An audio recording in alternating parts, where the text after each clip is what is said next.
this is part of a celestial speed up. A miracle essentially undoes an illusion. And this course brings in instantaneous awakening. Trust, really, that all is well. You're listening to the pilot episode of Awakening in the New Earth, where you'll get to know me, James, and my dad, Nick, who has taught A Course in Miracles and had it as his daily practice for the last 4 decades. Despite being surrounded by many of the teachings my whole life, I've never read or actively practiced the Course myself.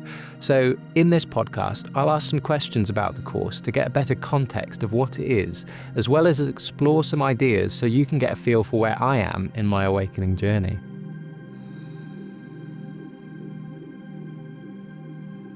Well, what I think is wonderful about this, James, is a dad and a son having a chat together.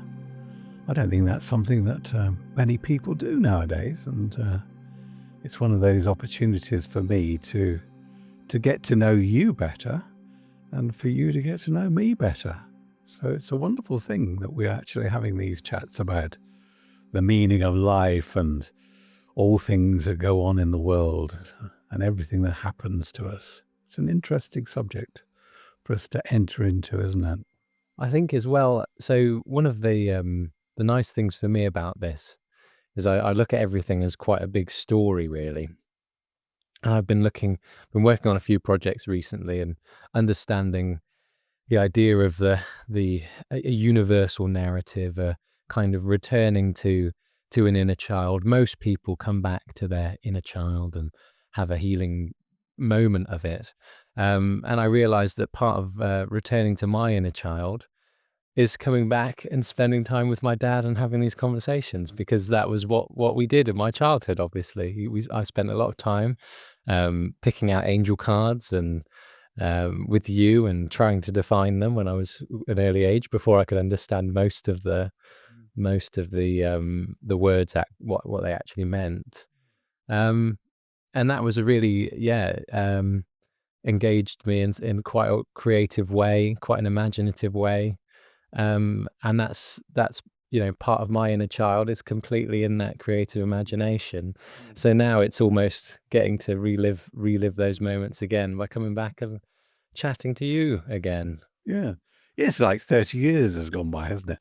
I remember I'd be sitting meditating in my chair in the house, and you'd come in and want to join me. So we found a little chair, and you sat there, 3-4 years old, something like that, and you'd sit in your little chair next to me while I was meditating, and then we'd pick angel cards. That I'd pick one and tell you what the word was, and you'd pick one. And of course, you couldn't read at that point in time, so I'd say, "Oh, that word is love," and then we'd talk about the subject, and this was a beginning time of me teaching you that to close your eyes. Really, I'd close my eyes, and then you'd close your eyes, and then I'd say something, and then you'd say something.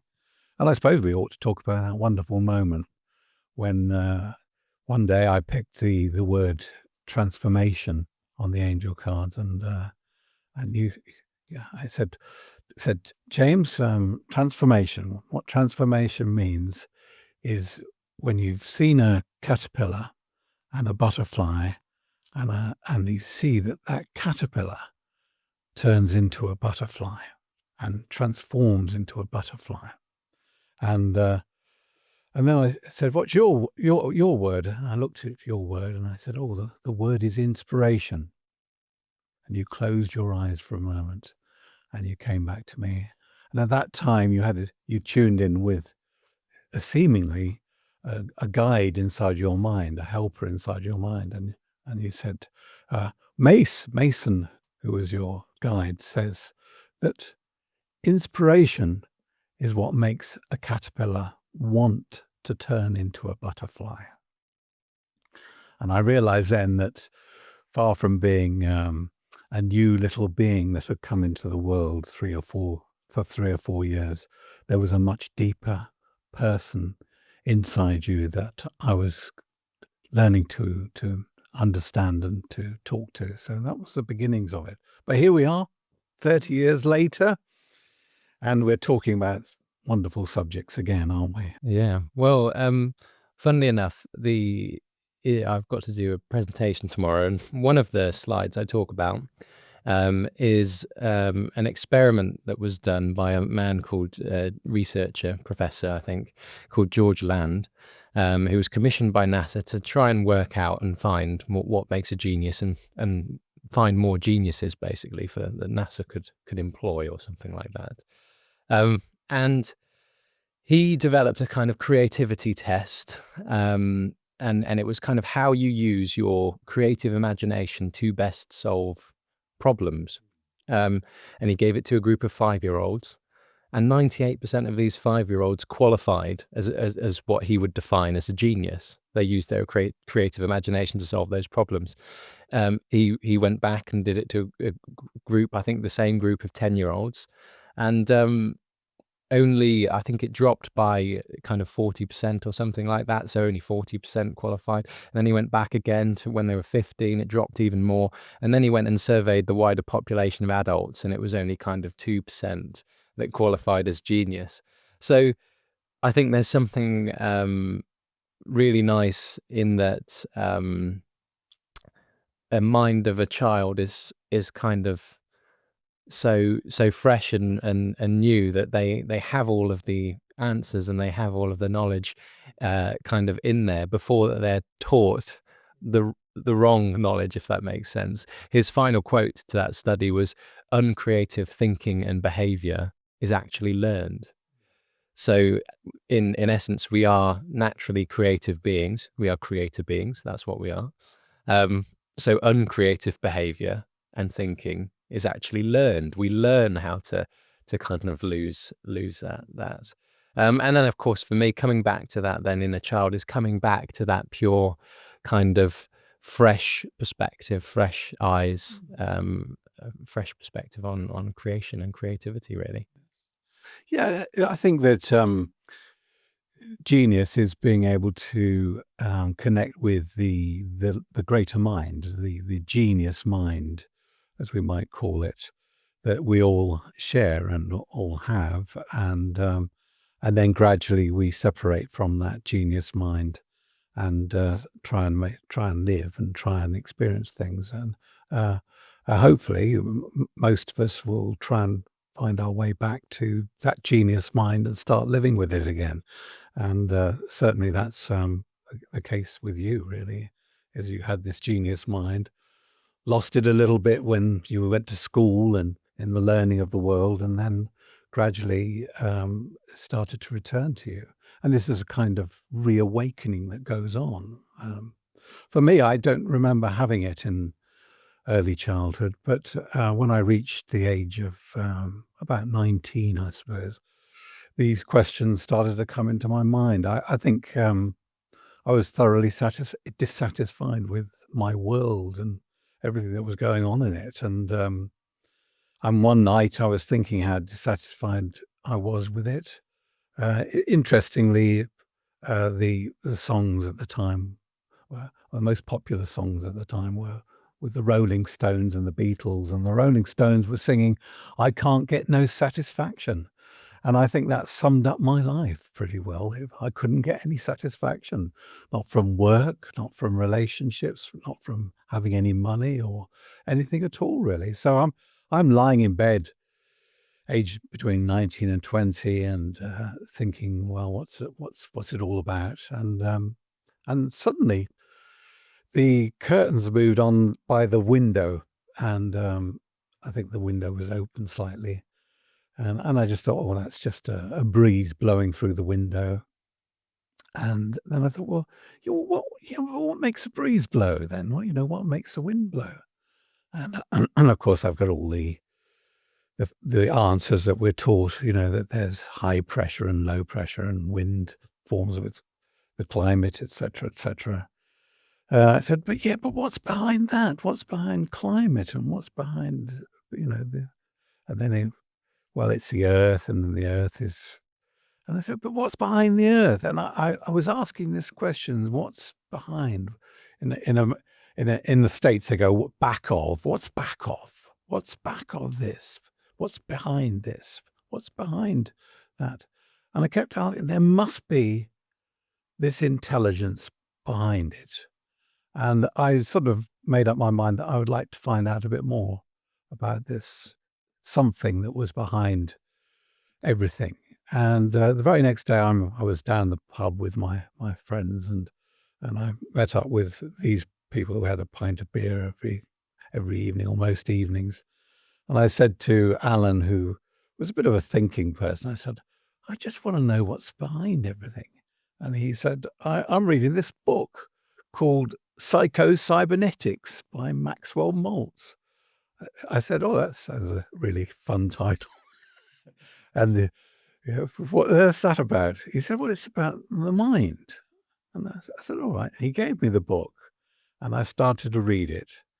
And this book is written by a guy who is he's a plastic surgeon working in California and helping people with injuries and so on to improve their appearance, because he understood that their lives were spoiled by the way they looked, and that they had scars or they had birthmarks and that sort of thing they wanted to deal with. So he was working with that. But he noticed that despite the fact that he would give them nicer faces or nicer appearances, that it didn't change them fundamentally. And he realized that something had to change inside them that was more important than changing the external part of them, that they had to have some form of inner change. And that inner change was a change of perception or a change of thought about themselves. And this really clicked with me. I realized that if I was going to change anything, it had to be a change in my thinking. And this then opened the door to numerous books and numerous studies on new thought teachings and the psychology of thought itself, and understanding what might be termed the science of mind. This, of course, led me on later on when I moved from where I was living into Bournemouth on the south of England to the teachings of the science of mind. What is the science of mind then? Well, the science of mind is a practical study of the mind. We get introduced to psychology, and we get to realize that we're thinking beings, as well as feeling beings, as well as physical beings.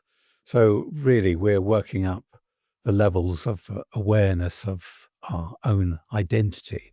That primarily we might think of ourselves as bodies and physical, and then we realize that within that physical body is a feeling person, somebody who's feeling frightened or feeling loving or happy or unhappy and so on. And then we move up to the level of mind, and we realize actually we're thinking beings, and that these thoughts are really important as we live with our thoughts all day, every day.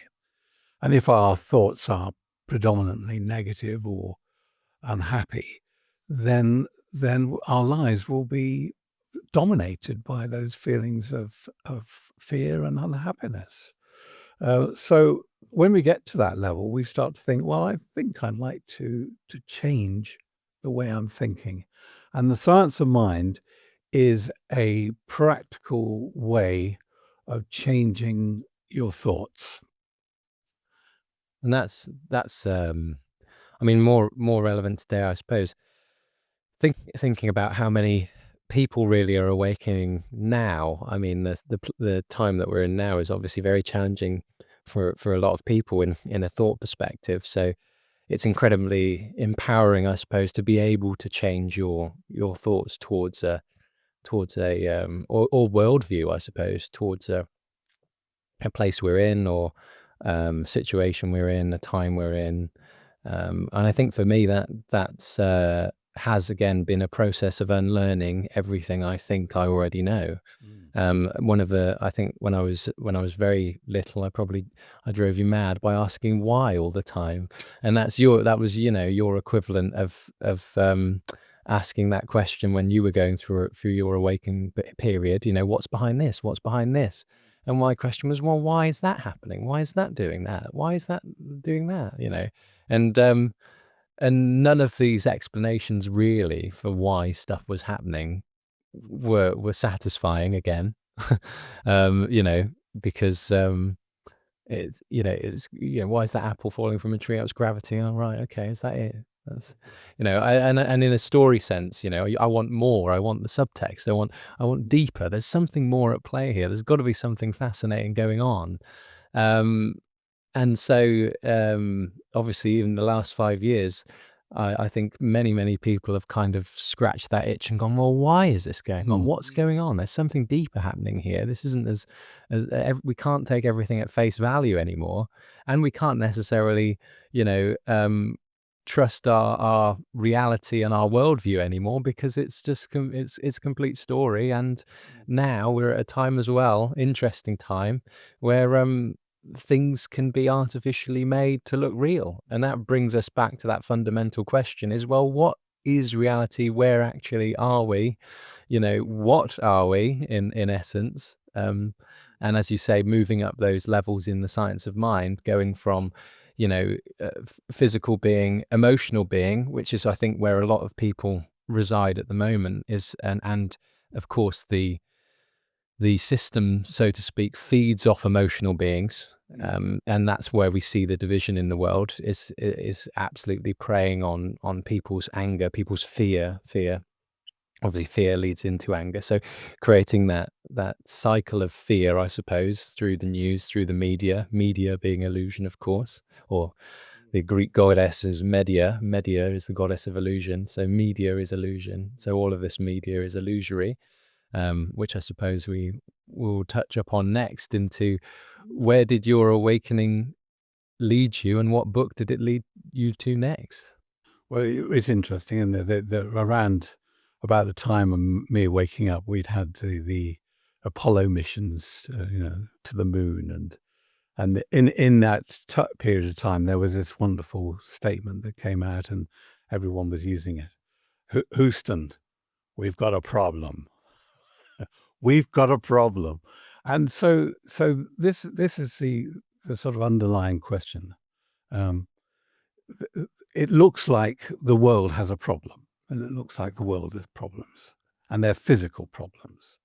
And then we'd say, well, it looks like the world's got emotional problems, they're anger problems and anger issues on a world stage. Um, and this is a temptation to believe that the problem is outside of me. It's, Houston, we've got a problem. No, I've got a problem. I've got a problem. I've got a problem. And if I think the problem's outside of my mind, then I'm into illusion territory. I'm into believing that something outside has got to change for me now to find my peace or to be happy or so on. So once the realization comes that I've got a problem, then I realize that it's not a physical problem and it's not an emotional problem. It's a thinking problem. Then I have to look at my thinking. And this is where the great door opens up and the great revelation occurs, that there is this vast realm of thought existing inside me and existing inside everyone. And this vast realm, within this vast realm of thought, I have got a problem. I've got a problem, and I've got to discover what that problem is. I've got to search out and find what is disturbing me. Why can't I get any satisfaction? Why am I unhappy? Why is my life so difficult and so challenging for me? And it takes quite a while, really, to realize the simplicity of the problem, that it's purely thought. It's purely thought. And that we have to stop looking anywhere else other than outside ourselves. There's a saying that it takes only one to heal the world. Well, there's only one problem, and that one problem is inside my mind, and That mind is the mind. So it only takes one to solve the problem, and we are healed. We are sorted. But we've got to find that problem. We've got to recognize the problem. So interestingly, if we find the problem, then the problem is solved. It's in the mind. It's a thought. And if that thought is the problem, then that thought can be corrected. That's as well, I suppose one of the things about that is that it completely puts responsibility and power back into you and into us as individuals, I suppose. And if we see ourselves currently as separate individual beings rather than one unified, connected mind or connected field that runs through us all, then yeah, we feel powerless when we're separate, when we're individual. But to know that we're connected to this great mind and that it only takes one of us really to go in and to solve this problem, absolutely gives power back to us as beings, Yes. us as individuals, Yeah. and and ultimately is a taking of responsibility for your own life, your own worldview, your own view of the world, I suppose, which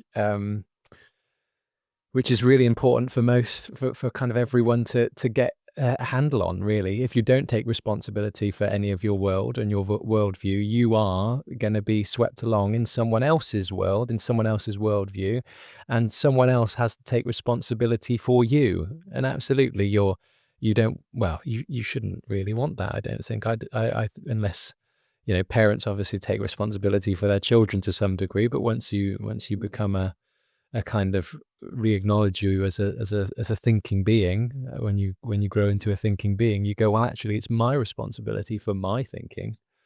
You know, and unless you go, otherwise, we're outsourcing our thinking to someone else. If someone else is taking responsibility for my thinking, you know, and in a system sense, we look at governmente, government, but governmente, mind being mente, to govern, to suggest, to control, to do anything. So I don't want to outsource my thinking or my mind, mente, to anything else. I want to take responsibility for my own thoughts, my own understanding, my own worldview.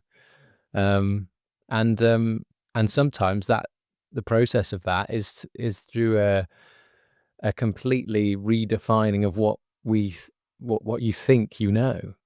And that's really, I think, where probably a lot of people get stuck, and is a challenging part of the awakening process, I suppose, is sometimes what's termed the dark night of the soul, where, you know, all of illusions around you start to become undone, and you go, oh my God, well, what's happening? What's going on? Like, who am I? What's this about? Like, and you know, you're thrown into the unknown, and naturally we fear the unknown. You know, possibly on our physical sense, we're supposed to fear the unknown through instincts built into our physical system. We don't go near the unknown, don't touch that.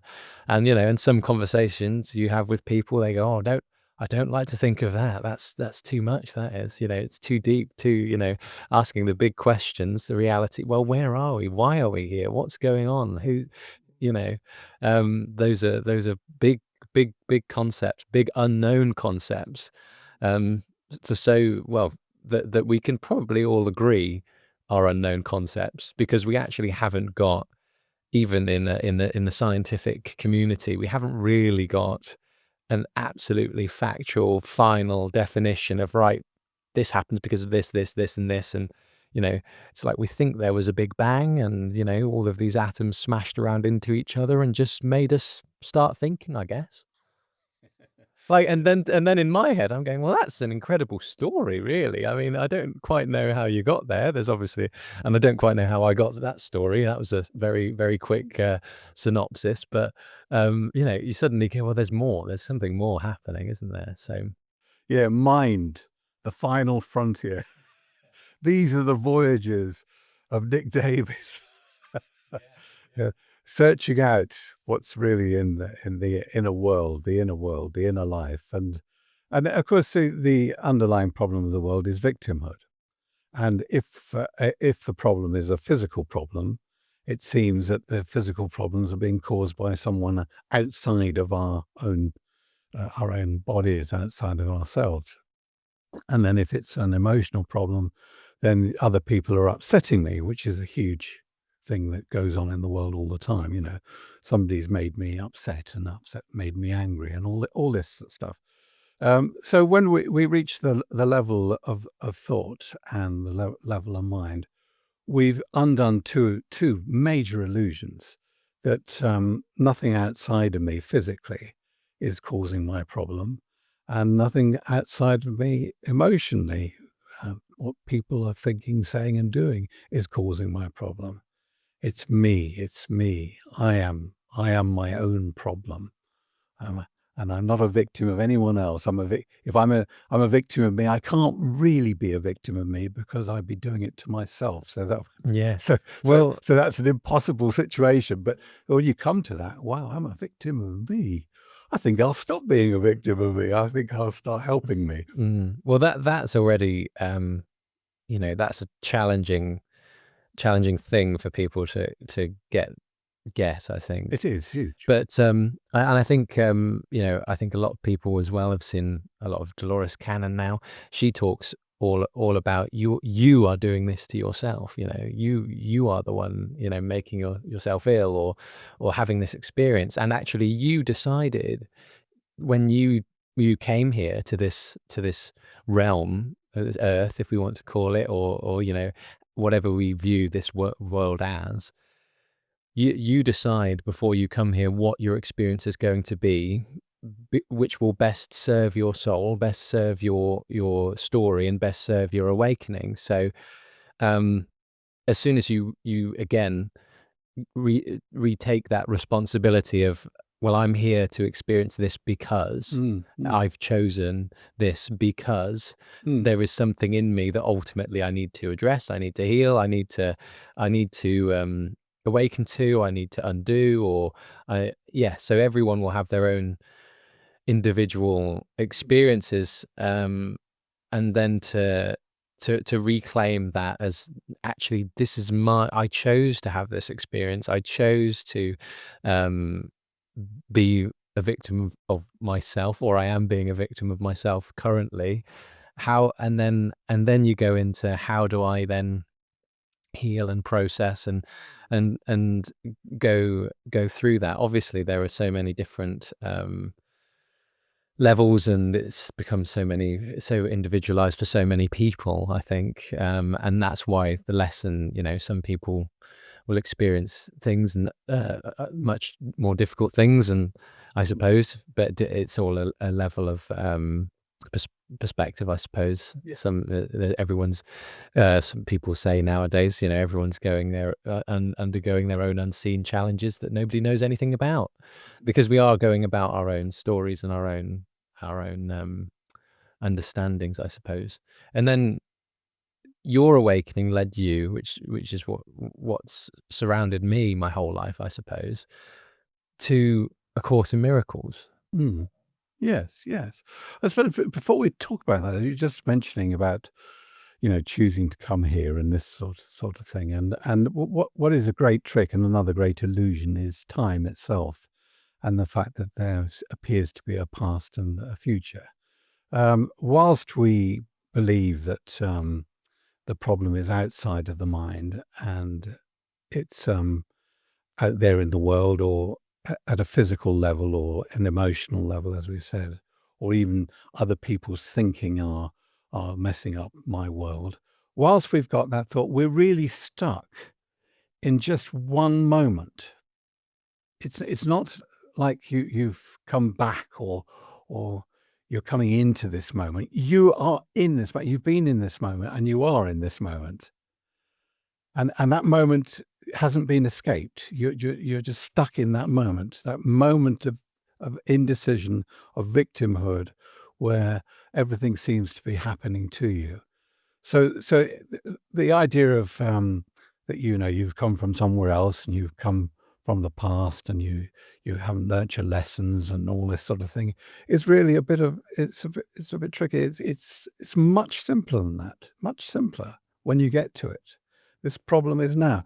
I think this is a problem. I think that something outside me has to change. And whilst that thought outside me, which as it happens, there is nothing outside me, has to change, I'm stuck, paralyzed,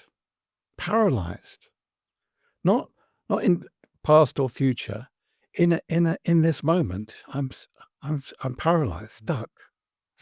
Yeah.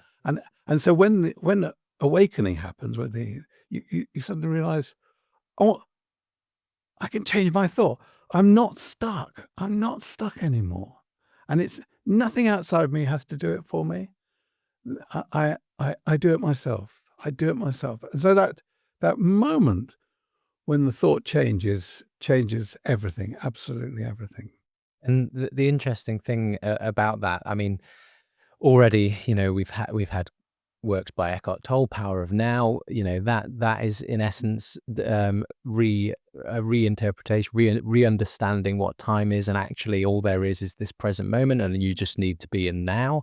You need to be in now, and you need to solve it there. Everything is solved in the present. That's where we are now. And then, of course, with the time thing, everything in the past becomes illusory. It becomes a story you've told yourself. You don't exist in the past anymore, so you don't need to carry that past with you anymore, which is obviously a very freeing and empowering kind of thing. Is actually, I can choose again in this present moment, because normally we tell ourselves a story, I suppose, of I'm this person because I've had these experiences and I've done this, and now I will react in this moment because I've had these experiences, and this will force me to react like this to this situation. So already we're telling ourselves the story of the past to decide who we are in the present, to make a decision about where we go forward. Yes, that's right. And so in essence, you're reshifting your perspective to who am I in this present moment, and what is open to me going forward. I could make this decision based on my past, and it will lead me this way to my future. I could make another decision in the present moment of who I reinterpret who I am, which will lead me into this future. So it is about completely recentering yourself in the present, I suppose, and redeciding or choosing again. I think we've spoken about that before, in the present, to end up somewhere else. Because of course, if you let your past define your future, then you are on a single track road. If you let your story define your future, then that story will keep continuing and carrying you until you reach a present moment and decide, actually, this isn't the story I want to be on. I want to go to that story, please. And you only do that, I suppose, by going, well, my power is to decide who I am as a being, as a thinking being in this present moment. I'm not James, who has experienced all of my life so far. I'm a being that is looking awake and aware and going, that's where I want to be, actually. So I'm going to do that now. And there's your empowering kind of thought, I guess, isn't there? It is indeed. It is. And the question you take into the now is, what is my problem? But now we're not asking the question of what's my problem in the physical world, and not what my problem is in the emotional world. What is my real problem? What is my real problem inside of me? Inside me, what's my real problem? So meditation is very helpful to this. In meditation, you're really not being distracted by anything outside yourself. You've gone still, and you're now in your own mind. You're in your own mind, and you're able to focus in your own mind and able to look at your own thought and ask a question internally to yourself and say, what is my actual problem? What is my actual problem? The moment that problem's recognized, and the thing about this problem, which I'll put in here now, is that the problem doesn't exist, but you think it does. The problem is you think it does exist. And that thinking that this problem does exist then produces a past and a future. Without that problem, there is no past or future. But you have to come to the problem. So I remember sitting with problems that came up to me again and again. I'd say, what is my real problem here? What is my real problem with this? It might look like I haven't got enough money to pay the bill or something like that, or the car's broken down, or maybe I've got a cold or something. And I ask, what is my real problem with this? And seeking within myself to get to that problem. And that changes everything. And so to understand a miracle, which is what you asked, what is a miracle? A miracle essentially undoes an illusion. So if you think you've got a problem, and you go, I find what the problem is, and then I discover that the problem, the underlying problem, doesn't exist. It's an illusion. Then I've had a miracle. Something absolutely transformative. Because while I think I've got this problem and this problem's real, it is producing a whole world of problems. Everything's a problem. Every single thing I think of is a problem because of this underlying problem. So when that problem is seen as an illusion, that it wasn't a problem at all, then a miracle's happened, and the whole of my life is not a problem anymore. All my problems have gone. Well, isn't that wonderful? So, can you imagine what a life without problems is? Isn't that's peace, isn't it? That's peace. And now I've got rid of all my problems. I can actually be a loving person. I can actually be something wonderful and creative because my problem's gone. Yeah. And that's really what a miracle is. That the problem's gone. Yeah. But you first have to know what it is, and you have to recognize it, and you must not put it outside of yourself. And the energy to put it outside yourself, we might call the ego, or some people like to call it the devil. It's keeping the problem outside of you, and then you attack the problem outside of you. And the world is built upon this idea that something outside is a problem, and the only way we can do it is attack it and kill it. Attack and kill the problem. How did you get to that understanding? Did what influential teachers maybe or people kind of helped you understand? Because I suppose what we're talking about are quite psychological concepts, really, but there's so much spirituality in those concepts as well. It is a spiritual journey. So I suppose when you think about the mind, and we think about, going from our physical reality, our emotional reality, and when we get into the realm of mind, we talk about the spiritual experience. In a physical level, we're having a human experience. Even on an emotional level, it is still a human experience. But then when you get beyond that into the mental level, that, I suppose, is such a spiritual experience that when we look at all of the texts, all of the scriptures, all of the kind of spiritual teachings and masters and even religious texts as well, they have that spiritual understanding of mind.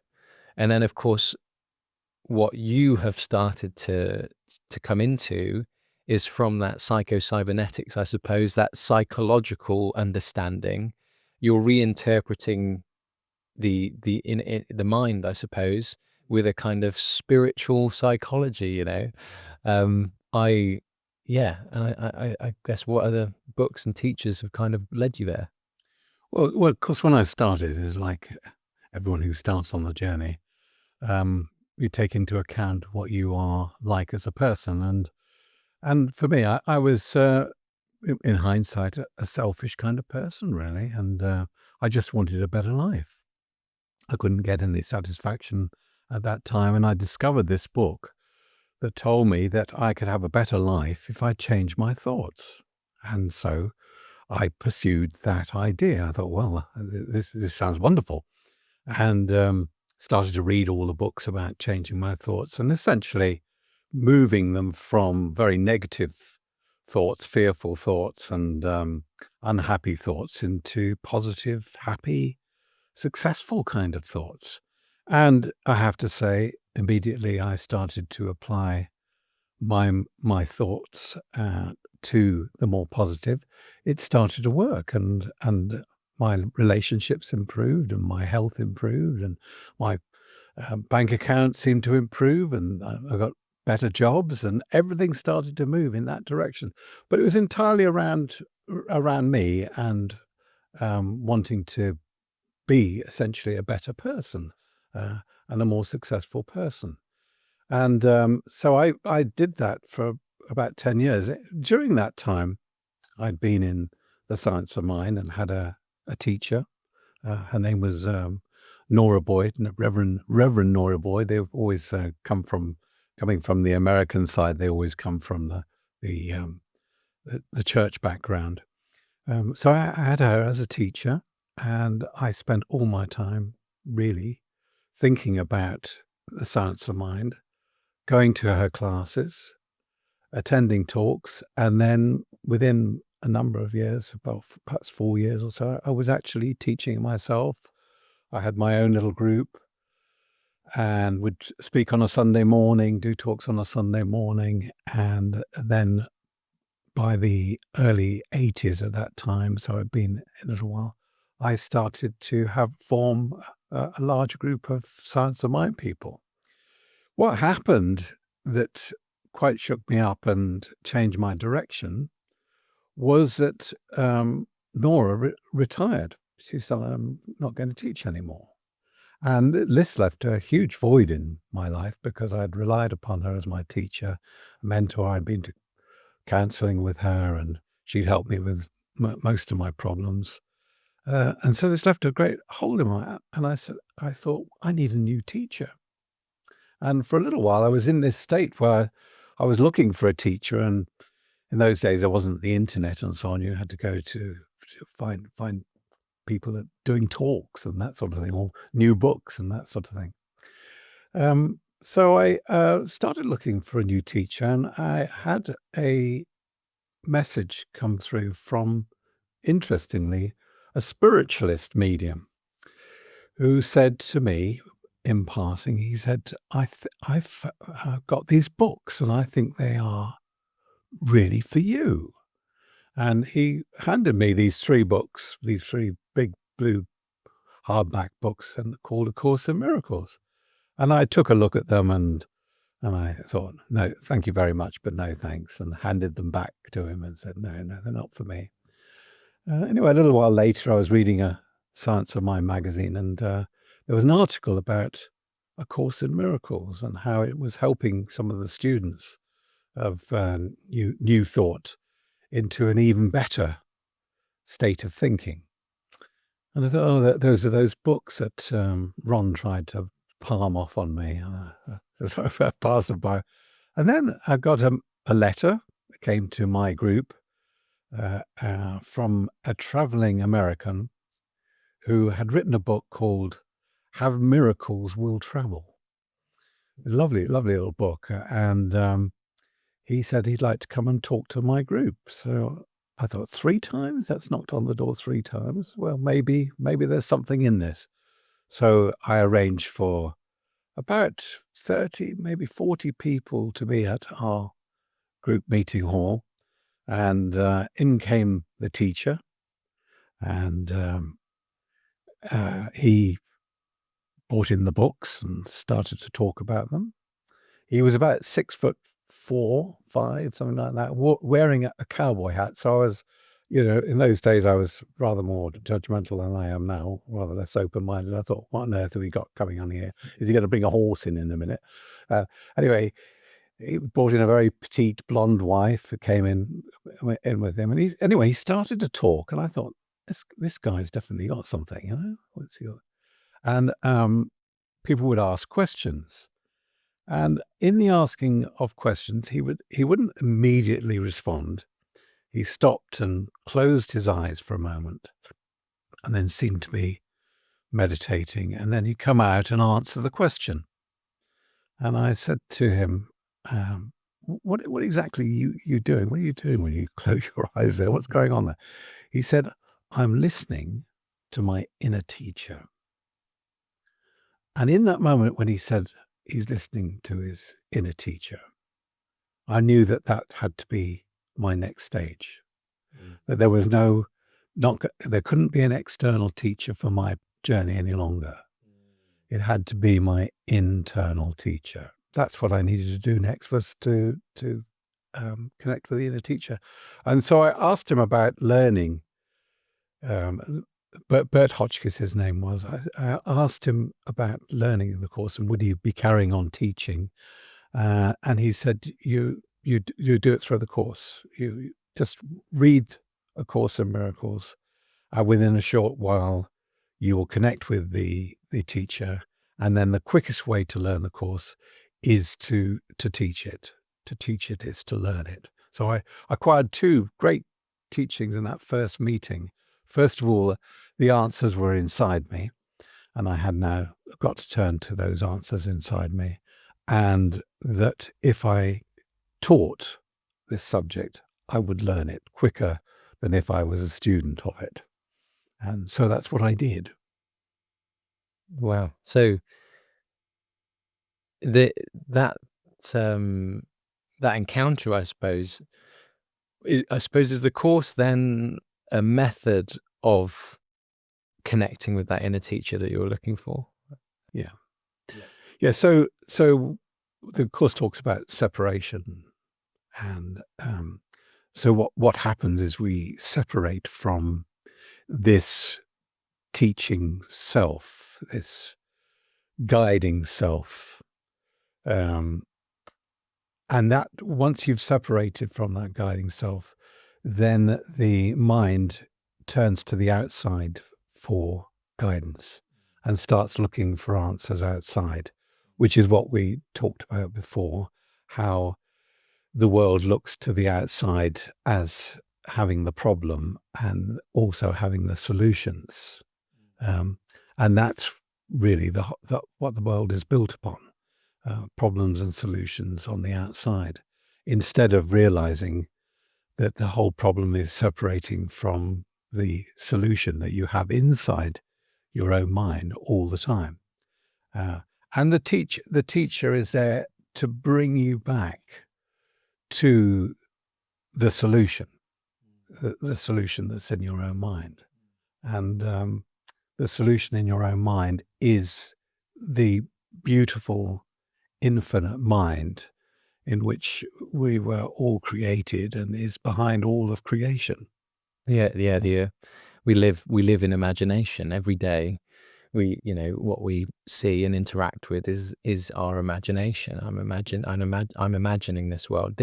And I suppose, that's on quite a higher level of, I suppose, is understanding that the world is coming from inside out, not outside in. So it's an inside out, upside down world we're in already. I think we've used that phrase before, but then I guess some of the problems are addressing those illusions that you previously stated, and how do you I think a little bit like once you learn to speak this language of this world, you start spelling, don't you? And there's lots of kind of interesting concepts around this idea of casting spells and spelling and learning to spell and stuff like that. So I suppose, what does a teach, and then those spells, abracadabra, I create what I speak, I think is the kind of the principle, or what some people say is that's the meaning of that spell. I create what I speak. So already everything that we start saying on the physical world, start imagining in the mental world, we start creating, we start feeling, we start, interacting with. Um, and then I suppose, going beyond the physical back to the mental, when these thoughts start to occur, you're creating the illusion, you're creating the world. So, what do teachers provide in that sense? Well, the word guru is interesting in that the true meaning of the word guru is a dispeller of darkness, a dispeller of illusions. So the ultimate guru is this inner teacher who dispels our illusions. And the spells that we make are the projections of the problem on the outside. So it's interesting that when you cast spells, you have a wand, and the wand always points away from you. You point it to whatever it is to deal with the problem. Yeah, Expelliarmus, as Harry Potter would put. So it's always involves projection. That it's not me, it's a problem out there. So when you've realised that the problem isn't outside, then the spelling is inside the mind, and so you have to undo all these projections that look like they're going outside. So it looks like the problem's in this person, but actually the problem's in me. Now, this is a great part of awakening, is you start to realize that the world is a mirror of the mind. We talk about image, and the way you see an image is in a mirror. So you want to see how your hair looks, you go upstairs and you look in the mirror and you go, and you see your image. And originally the word image is used in the Bible. It says that God made man in his image and likeness. So this was a mirror image of God, so that he could see. He could see his creation because it's now in an image. It's imaged it. So the original idea was that the mind was a mirror of spirit. It was a mirror of the ideas that are contained in the mind. What then happens is that we start spelling, as you put it, and we start putting the images outside of the mind, outside, and thereby the problem is put into the mirrored world. But when you wake up to the inner teacher, the teacher says, you've put all these problems outside yourself, but you must dispel them inside your mind. So the miracle undoes the illusion that's inside your mind. And it's interesting, the word illusion, because it's got the word ill in it to start it off, which really points out the real essence of what sickness is. Sickness is externalizing your problems, externalizing what's going on in your mind. Healing is internalizing it. So you bring it back into you and then dispel it by the help of the inner teacher, the guru, if you like, who dispels the wrong. And once it's gone from inside your mind, it disappears from the mirror. So it disappears from the world. So the world literally changes as the thoughts in the mind, the illusions in the mind are dispelled. It's funny as well with the mirror thing. Like, I often have my phone and I liken it to the Black Mirror. There's a TV show called The Black Mirror, or Black Mirror even, Charlie Brooker's work, but it's like the darkest side of humanity and ego and everything like that. And often my phone is presenting that as a mirror. It's a mirror with all of these apps in it and these things that we talk about. It's providing a mirror to a world that I don't actually live in. I don't actually experience, half of the things that I see on my phone, not even half, like most of the things I see on my phone. I'm experiencing a different reality, and I think one of the things I suppose about the dispelling of illusions, is once those illusions are dispelled, you move or you experience another reality. Like often people you walk beside someone, and you can have two people in the same place, same thing, having two polar opposite experiences of that reality, or what we see as that reality, because their minds are so in in completely different timelines almost.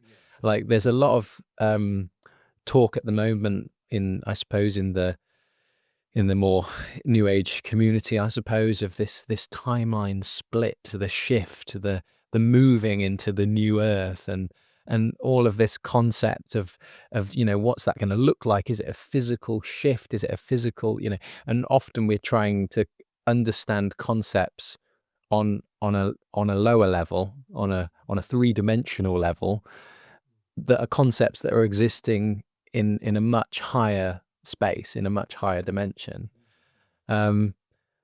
So all of this stuff is happening obviously on the mind, but through I suppose, a delay in time or something like that. Or a delay in manifestation, we're not seeing the result of it straight away, or something slowed it down. So often, like when you talk about this concept of manifestation and stuff like that, it doesn't happen immediately. And your process, I suppose, sometimes it happens quite quickly, but obviously you had a process of changing your life through the power of kind of positive living, and looking at changing that mental place into a place of positivity. Suddenly your relationships got better, suddenly your finances got better, suddenly everything started to get better. And just as lots of people say, we are magnets, and you get what you put out. You attract where you are in a frequency level or a magnetic level, or and if you're in a place of happiness and love and positive abundance, mindset and positivity, those things start to manifest. They start to be attracted to you, and you start to experience that reality. So There's a real trick going on, and the trick is time. And what this trick is, it suggests that we are moving forward into the future. A Course in Miracles and these teachings point out another thing, that actually we're going into the past. And of course, the accumulative illusions that we have from the past are vast. And they are, because we're going back into the past, all the illusions of the past are now appearing on the mirror, a mass of them.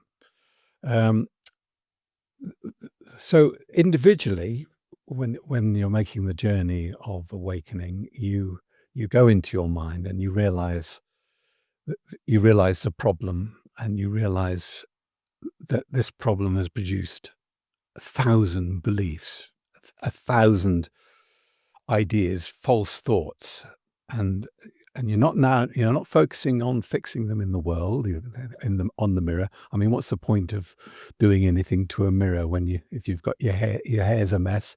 You could do what you like to the mirror, nothing will change the hair. You've got to look at the hair. You've got to deal with what's looking into the mirror. So on an individual, you go into your mind and you realize how many false ideas you've got, and how many illusions are in the mind, how many beliefs are in the mind, all going back seemingly to the beginning of time, right back to Adam and Eve. You've got them all in your mind. So the journey that the spiritual journey is a gradual undoing of the past to bring you back to the point where the decision for the problem was made, and then to decide again.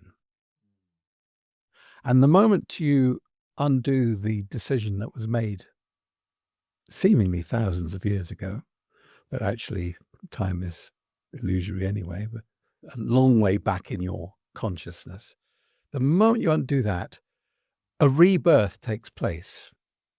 You are reborn without the problem. Now, those that are reborn without the problem have entered into a new dimension of life and have entered another world, a real world, something that's based upon something loving and pure and holy. If you haven't undone the problem in your mind, then you're stuck in the old world. Not that the world is going to be any worse or any better or anything like that. It's simply paralyzed in indecision and trying to fix problems on the mirror for as long as it's going to carry on trying to think that the problem's outside of the mind. So that could seemingly go on for a very long time. But the moment you have gone back to the beginning, changed the problem, undone the problem, you're in the new world. You're in a new dimension. And that's so different from someone who's, because they are fully immersed in the past, and now you're living in this present, a present that goes on to infinity, which we would call eternity. You're in the, and not only that, you're creating continuously in each moment this unlimited expression of love, this unlimited expression. So there really are two worlds, and the two worlds do not meet at all. They cannot talk to each other. Yeah. And until you move really into the other world, I suppose, you won't fully get to experience it. I think sometimes people possibly see glimpses of another way, Yes. another way. But if they don't really integrate, then they'll never be in it, if that makes sense. And they'll never really get someone who's in it, or they'll never really fully understand or fully be able to walk alongside someone who's in it in that sense, because they see glimpses of it. And I think really with the awakening period as well, for a lot of people, they've seen a glimpse of an alternative paradigm. There's, I think of it as a paradigm shift as well in our understanding of the world, and that's where we're at. We're at an absolute paradigm shift. And the last time maybe we had that, I don't know, level of shift. I mean, we're placing it in time again, I suppose, which is wrong. But perhaps all through our history, we've had societies, beings, people that experience a paradigm shift, share some knowledge, and then disappear into a new paradigm, disappear into a new place. And that leaves the people with a glimpse of something more. Yeah. And whether they follow, it's up to them. Whether they follow into that paradigm, it's up to them to be able to shift.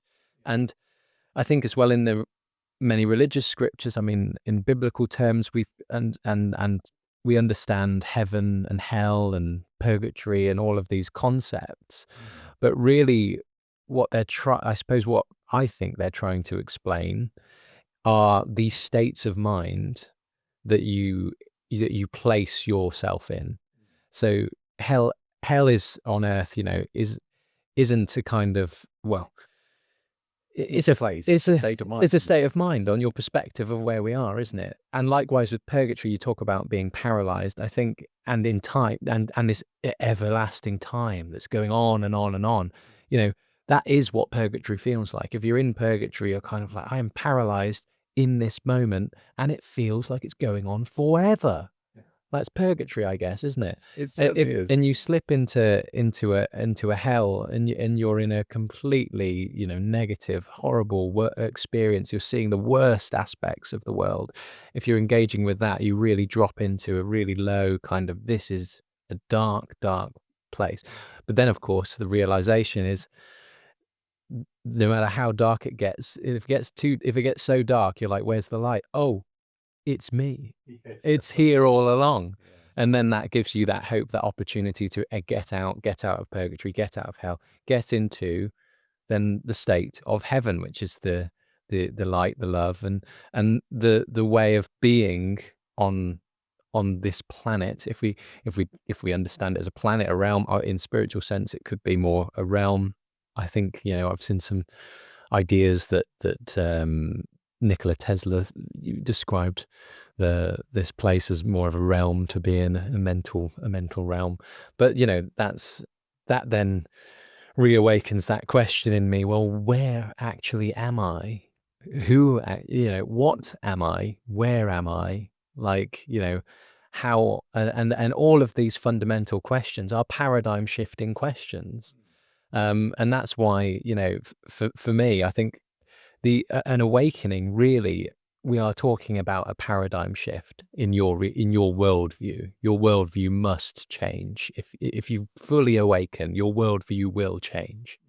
And that's what it means to awaken, I suppose, is to shift into a new world, a new time. And whether you think of this on a timeline level, or is that a physical place? I mean, for me, like, understand, there's so many things that I've consumed over the years of trying to understand reality. I think that fundamental question, and I listen to all of these modern concepts of simulation hypothesis, simulation theory, and that we people love the Matrix analogy at the moment. That's, we're trapped in the Matrix. This is what that is. That's what reality is.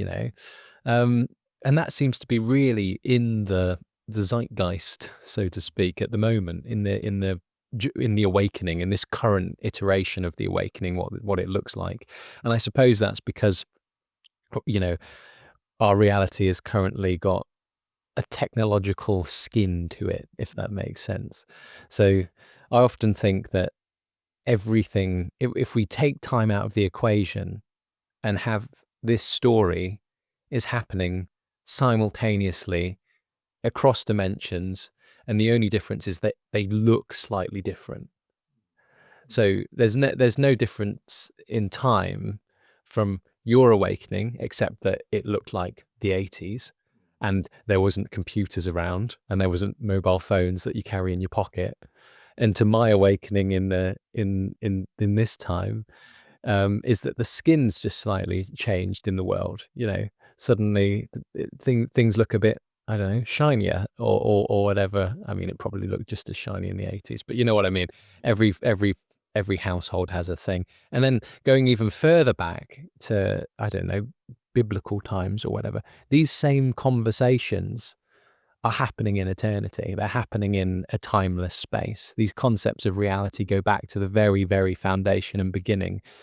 And so the conversation we're having now is no different to a conversation that occurred 1,000 years ago. So individuals are experiencing this conversation and experiencing these concepts and paradigm shifts simultaneously through different points in time, if that makes sense. Yeah. I like the word mental realm, or the words mental realm that you used. We're in a mental realm, and that's where I got to with the science of mind. That actually what I'm dealing with is a mind, a mental realm, and I appear to be in a mental realm as an individual, and there appears to be a larger mental realm that lots of people are living in. So there's this term, that microcosm and macrocosm, which are bandied around and explained, and so in my individual mental realm is a microcosm, and the mental realm of seemingly the world is the macrocosm of it. Once you understand you're in a mental realm, there's a possibility of realizing that there is an illusory mental realm, and then there's a true mental realm. And when we talk about awakening, you are awakening from a false mental realm back into a true mental realm. Now, you mentioned the Bible, and we go back to the Bible. And one of the phrases used in the Bible, which is greatly overlooked, but is brought up in A Course in Miracles, it says, "A great sleep fell upon Adam." Now, Adam is mankind. So this is mankind. A great sleep fell upon mankind. And at no point in the Bible, the whole of the Bible, does it ever mention him waking up. Is awakening even mentioned in the Bible? Is that even, And you use the word light, and the light essentially is when a wake up occurs in the mental realm, in the dreaming mind of Adam, in the dreaming mind of mankind. And so we see Jesus is referred to as light in the world. He comes in, he's a light in the world because he's come into the dreaming mind and telling people they're asleep and they need to wake up. That's what's going on. So unless you know that you're dreaming in your mind and that all these images are reflections of your own thoughts, just as when you're asleep at night, you're not actually anywhere other than lying on your bed and you've got your eyes closed and everything in your dream are your images and and yet you can be in a whole world inside your dream. Unless you know that you're asleep and you're dreaming, then nothing really can be done about it. That's where lucid dreams get quite interesting, I suppose. And then, is consciousness then is non-local because, if your body's sleeping, sure, but your mind is in a completely somewhere else, isn't it? Another realm, astral. We talk about the astral realm and travel and all that kind of stuff. But already, so we've started to touch on some the concept of Jesus, I suppose, and that's where we come back to A Course in Miracles and what it is, where it's come from, I suppose. Obviously, it does reference Jesus and his and the Christ, I suppose. What's that? I mean, there's so many questions now that's opening up to think on A Course in Miracles now. So you found this book. Let's go with that. Yes. And what are the kind of first questions that you need to answer with this book? Well, but before that, I'd looked into spiritualism, and what really interested me about spiritualism was the way thoughts could come into a person's mind from someone else. So someone seemingly who was not present, and perhaps regarded as dead, was in some way communicating to this medium, this person, this psychic, who could pick up their thoughts. And this was a hugely interesting thing in the beginning of the 20th century. It started in the late 19th century and started to take hold then. And spiritualist churches were opening up and psychic centers and this interest in the exchange of thought, that thoughts actually could be shared with people. And you could have these specialists called psychics who could pick up on thoughts. So this was building up into the 20th century, and we come into 1965, and this person who's a psychologist and professed atheist, although they've got a huge background in biblical study and religion and all the rest of it, suddenly hears a voice or hears these thoughts, very profound thoughts coming into her head. And some of those thoughts culminate in the introduction to the course. It begins with, "This is a Course in Miracles, please take notes." Well, this is someone who is not very keen on being psychic or anything like that, quite anti all that sort of stuff. And it's quite shocking for her. But somehow, somewhere, she knows that this is something she's got to do. And she's encouraged by her partner in the psychology departments to help her to carry on with this.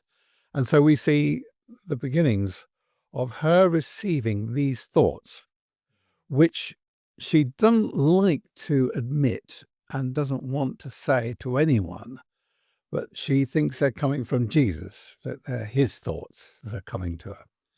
Now, when it comes to the language of the Course, I think a lot of the language is her language. So when you have an inspired thought, you've got to put it into some form, a way of understanding it, and so you will use your language skills and the words and you will find something that a way of being able to express these particular ideas.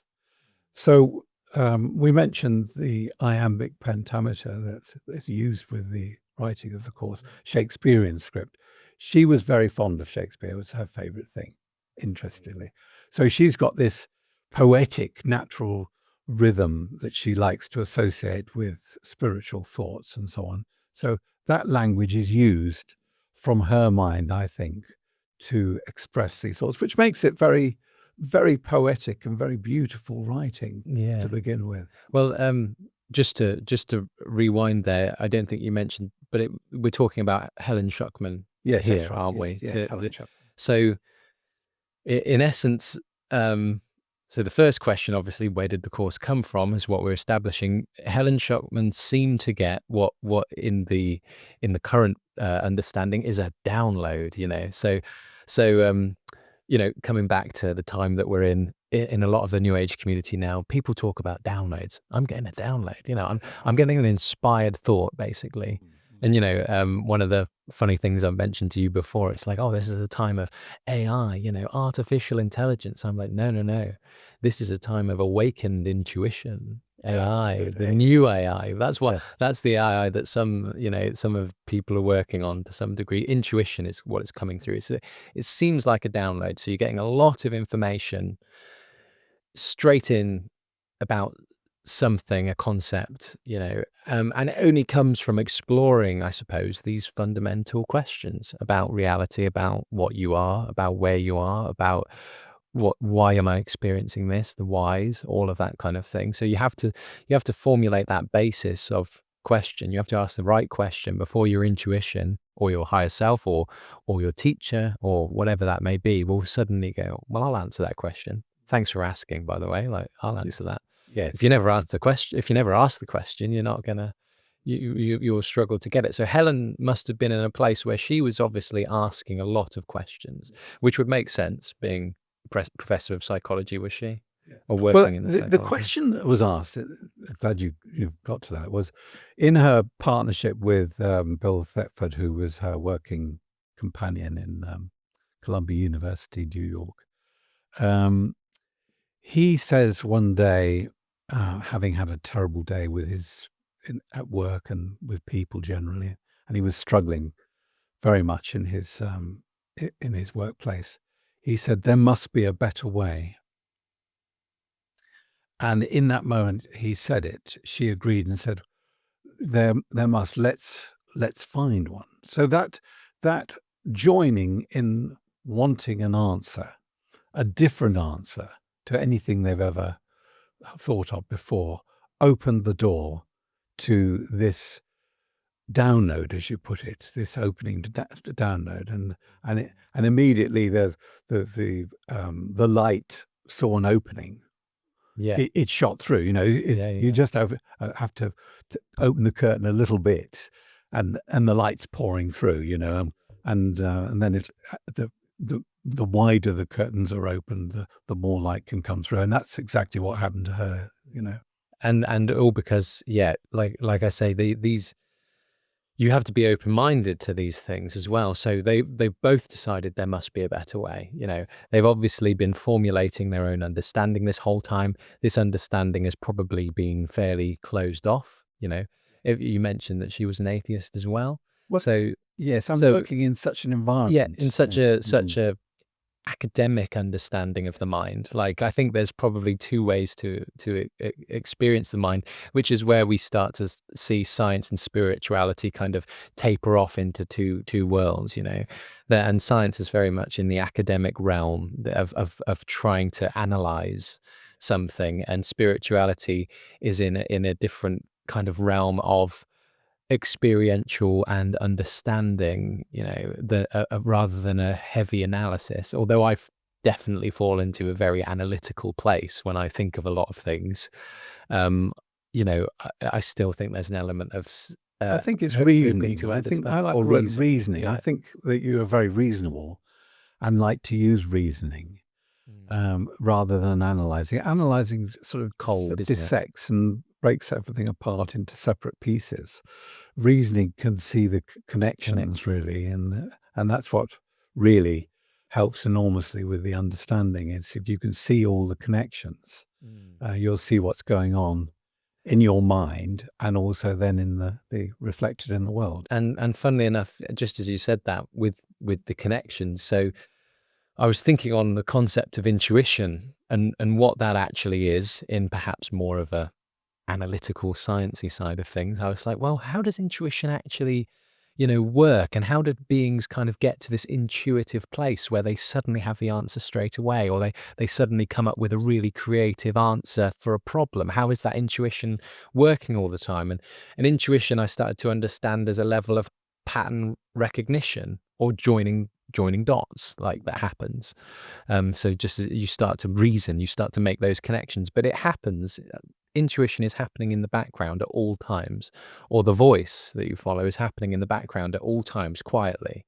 And so this process, this if it's a mental process, it's a level of reasoning that's happening so fast that you immediately get a feeling of what the answer is, because it's happened instantly. It's happened so fast. That process has happened so fast. It's in the background all the time. So you basically your intuition kicks in, and if you follow it, you go, okay, there's my answer. So back to bringing this back, I suppose, to Helen and her Yes. intuitive kind of download. Well, let's take the word intuition because intuition is teaching.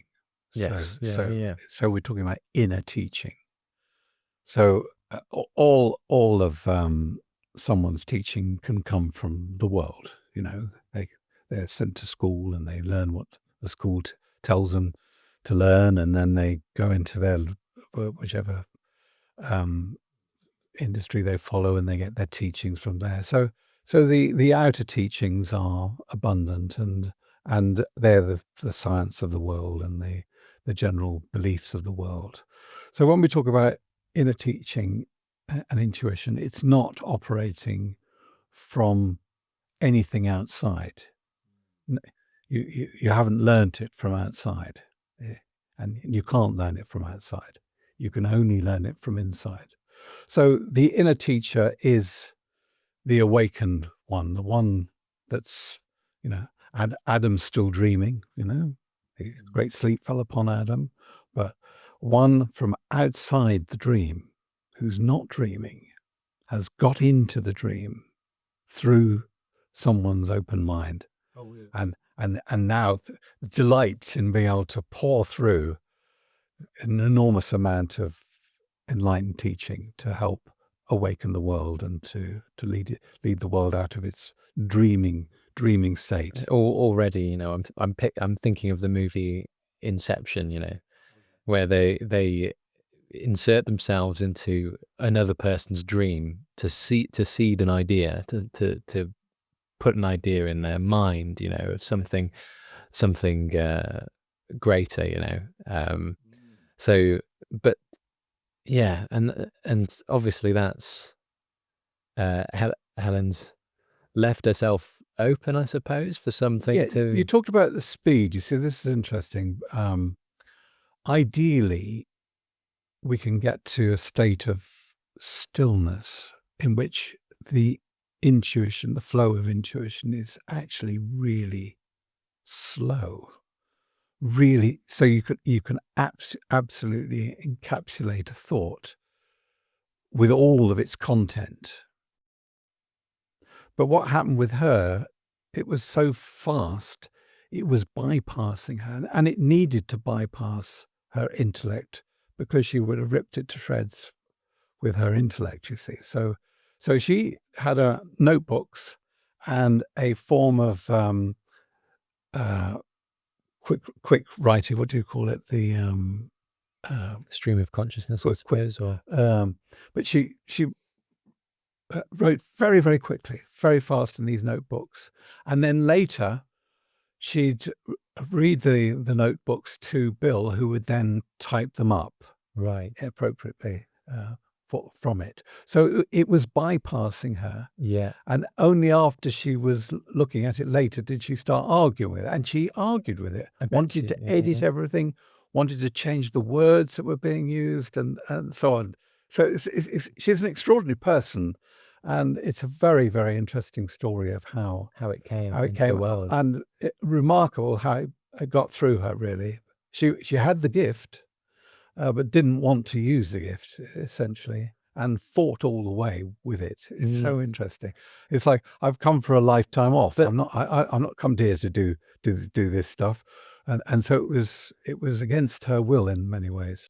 Well, that's interesting in itself. I mean, already a few things have happened in my head when you've been talking about that, and I think about, how a genius is depicted in movies, and sometimes they're scribbling on a whiteboard so fast to get the answer. It's all just pouring out, and it's only when they step back and look at the big equation that they've just written on the whiteboard where they're like, wow, So there's that almost stream of consciousness that flows through someone. And then when you talk about the that not wanting to bypass her intellect, like, that's really important. And an artist, writer called Julia Cameron developed something called the morning pages, which was to every morning you wake up really, really early, before your analytical mind kicks in, you just write, just straight away, stream of consciousness. Doesn't matter what it's about, anything. Just let it pour out onto the page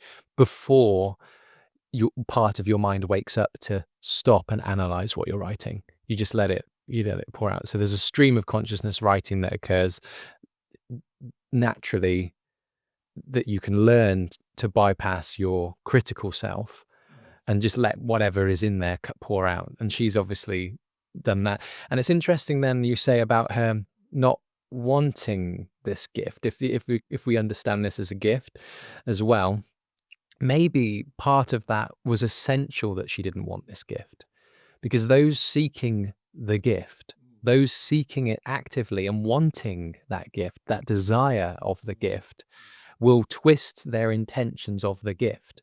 So I think to kind of all of the great stories of, what makes a good king? They don't want to be king. Yes, yes. That's the whole point, Yeah, isn't yeah, it? that's right. Yeah. What would make the greatest leaders are often the ones that don't want to lead. They don't want that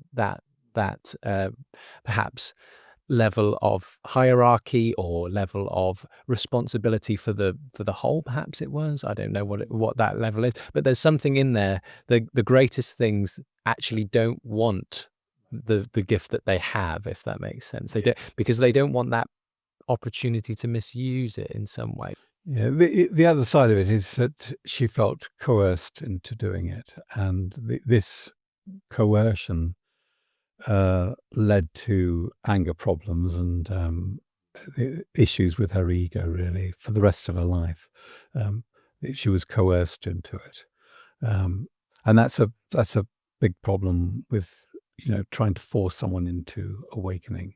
It has to be voluntary, coming from loving it, coming from your desire for something greater, or for something for someone else. In fact, that's how it was initially got over with. That she knew she had to help Bill, and that was just enough to overcome the sense of coercion. But the sense of coercion continued the whole time. I don't really want to do this, but I have to.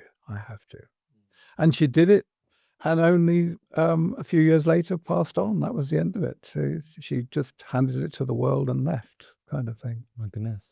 But it's an interesting thing that she was told that she'd come back to do this. She was sent So back. come back from where? Come back from where? And that if you have reached a heavenly state of mind and you've got to go back into this purgatory, as you put it, this hellish state of mind.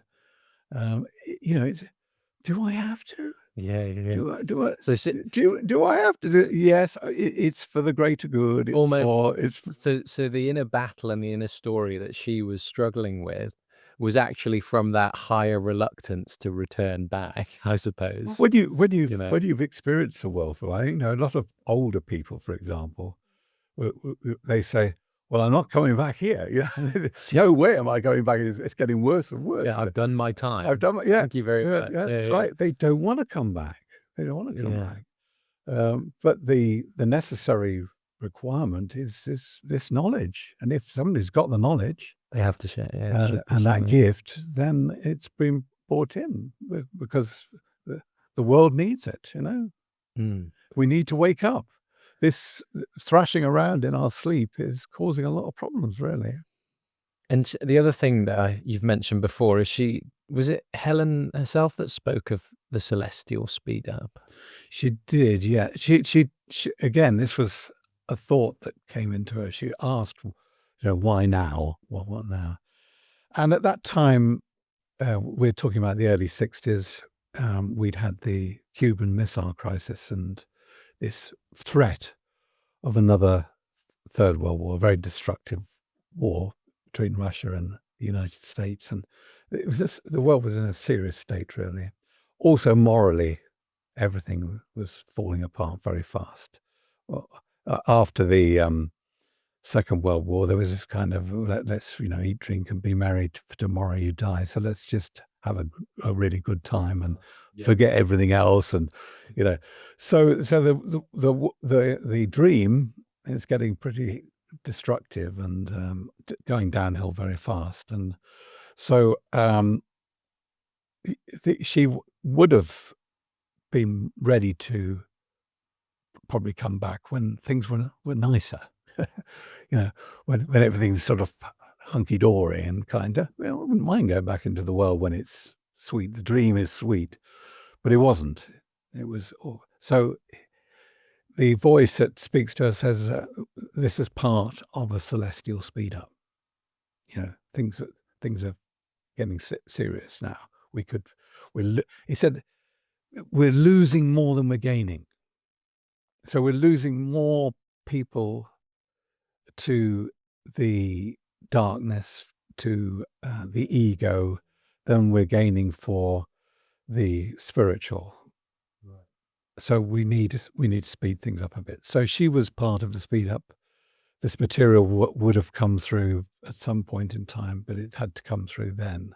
And immediately it came through, there were people ready to pick up on it and to start spreading it around and selling the books, which the book came to me and was able to help me. So, and it does, the thing about it is it's possible to wake up almost immediately with the course if you can get to the problem.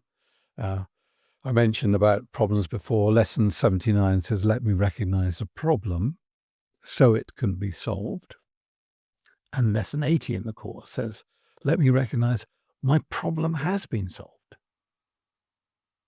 Now, in one day, in 1 minute, 1 instant, you can wake up. You can wake up. Now, this is not really a possibility before that. The people were meditating for years, contemplating, going off to retreats, and then other people were busy in their churches fighting against the sins and the temptations inside them. And this was a slow evolutionary process. It could, in the East, they talk about lifetimes, karmic lifetimes for over thousands of years. And this course brings in instantaneous awakening, where you can go inside your mind, see the problem, and have it solved in an instant, because it's an illusion, because it really exist. So this is a fantastic speed up of the possibility of awakening, and the greatest opportunity to awaken there's ever been. The fact that things are getting worse and the world seems to be more and more awful is helpful in that that people are turning, they're opening their minds to something else. And there are teachers of the teaching, so teachers of the teacher. There's only one teacher ultimately, but the teachers of the one teacher are working in the world to bring about this shift. When we talked about earlier on, talk about civilizations that have come and gone and all the rest of it, what generally happens is one teacher gets through, so some light gets through. But after a while, that light is closed down and stops. So you see a wonderful time where some light comes in and civilization, people start loving and being kind to each other and helping each other. And then gradually the darkness, the ego comes back again.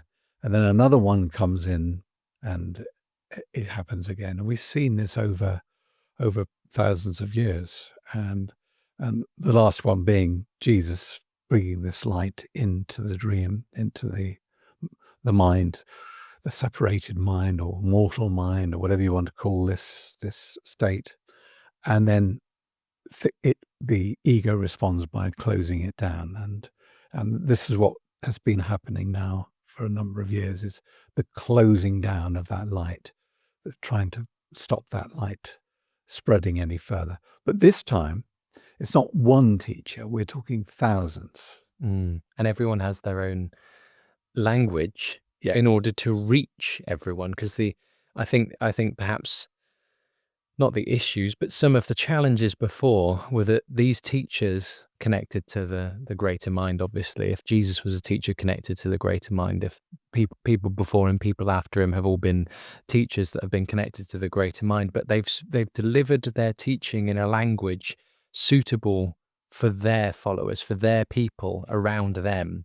So we're at a time which is really interesting because we're globally connected.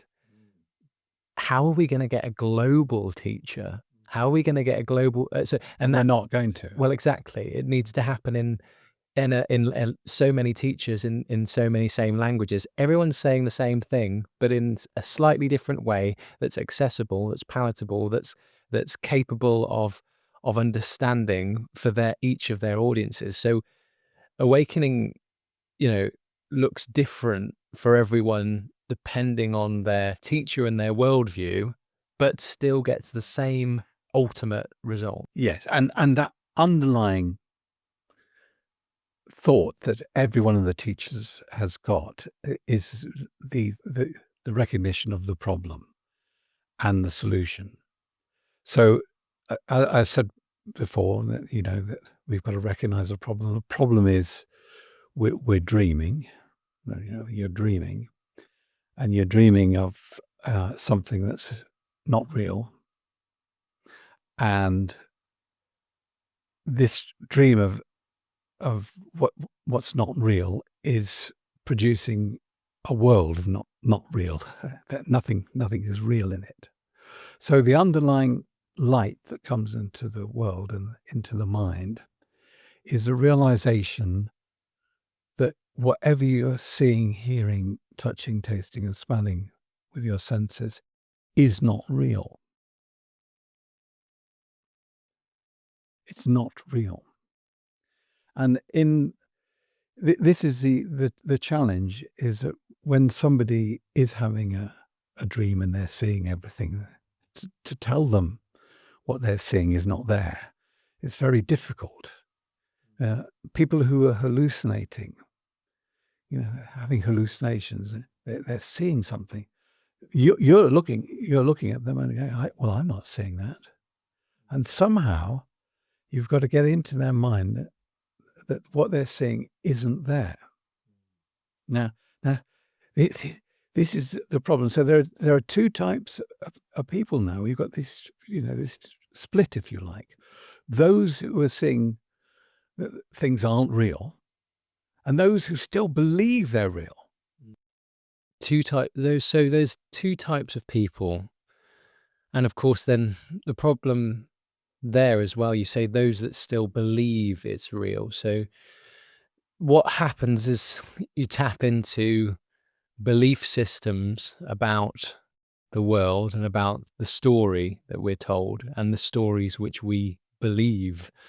So to challenge someone's fundamental belief system about what they are, who they are, where they are, what made them, if they believe in that kind of thing, or if they evolved, or any of these things, suddenly fundamentally is an incredibly challenging thought to pose, because it will shatter the person's fundamental identity, I suppose, that they've created for themselves. Because of course you create your own identity anyway through all the stories that you tell yourself and all the beliefs that you hold.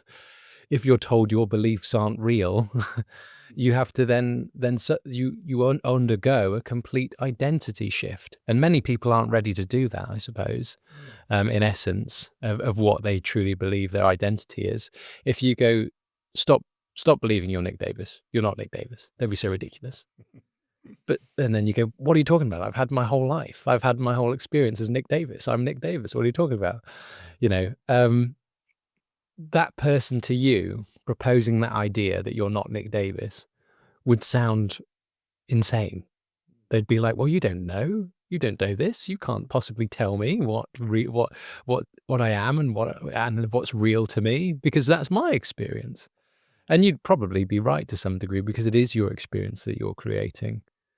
I suppose the idea is that you suggest another way, another perspective to a person, another belief, and well, again, it becomes back to belief, another, a question, I suppose, of what they believe. I mean, one of the things I found amusing and interesting recently was an idea that obviously dinosaurs aren't real.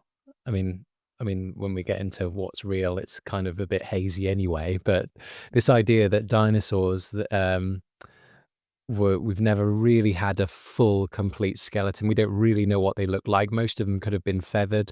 And a lot of the skeletons that we see have metal and plaster reconstructions in parts of the animal or anatomy or whatever, so to suggest it may have looked like this, and we think they were like this.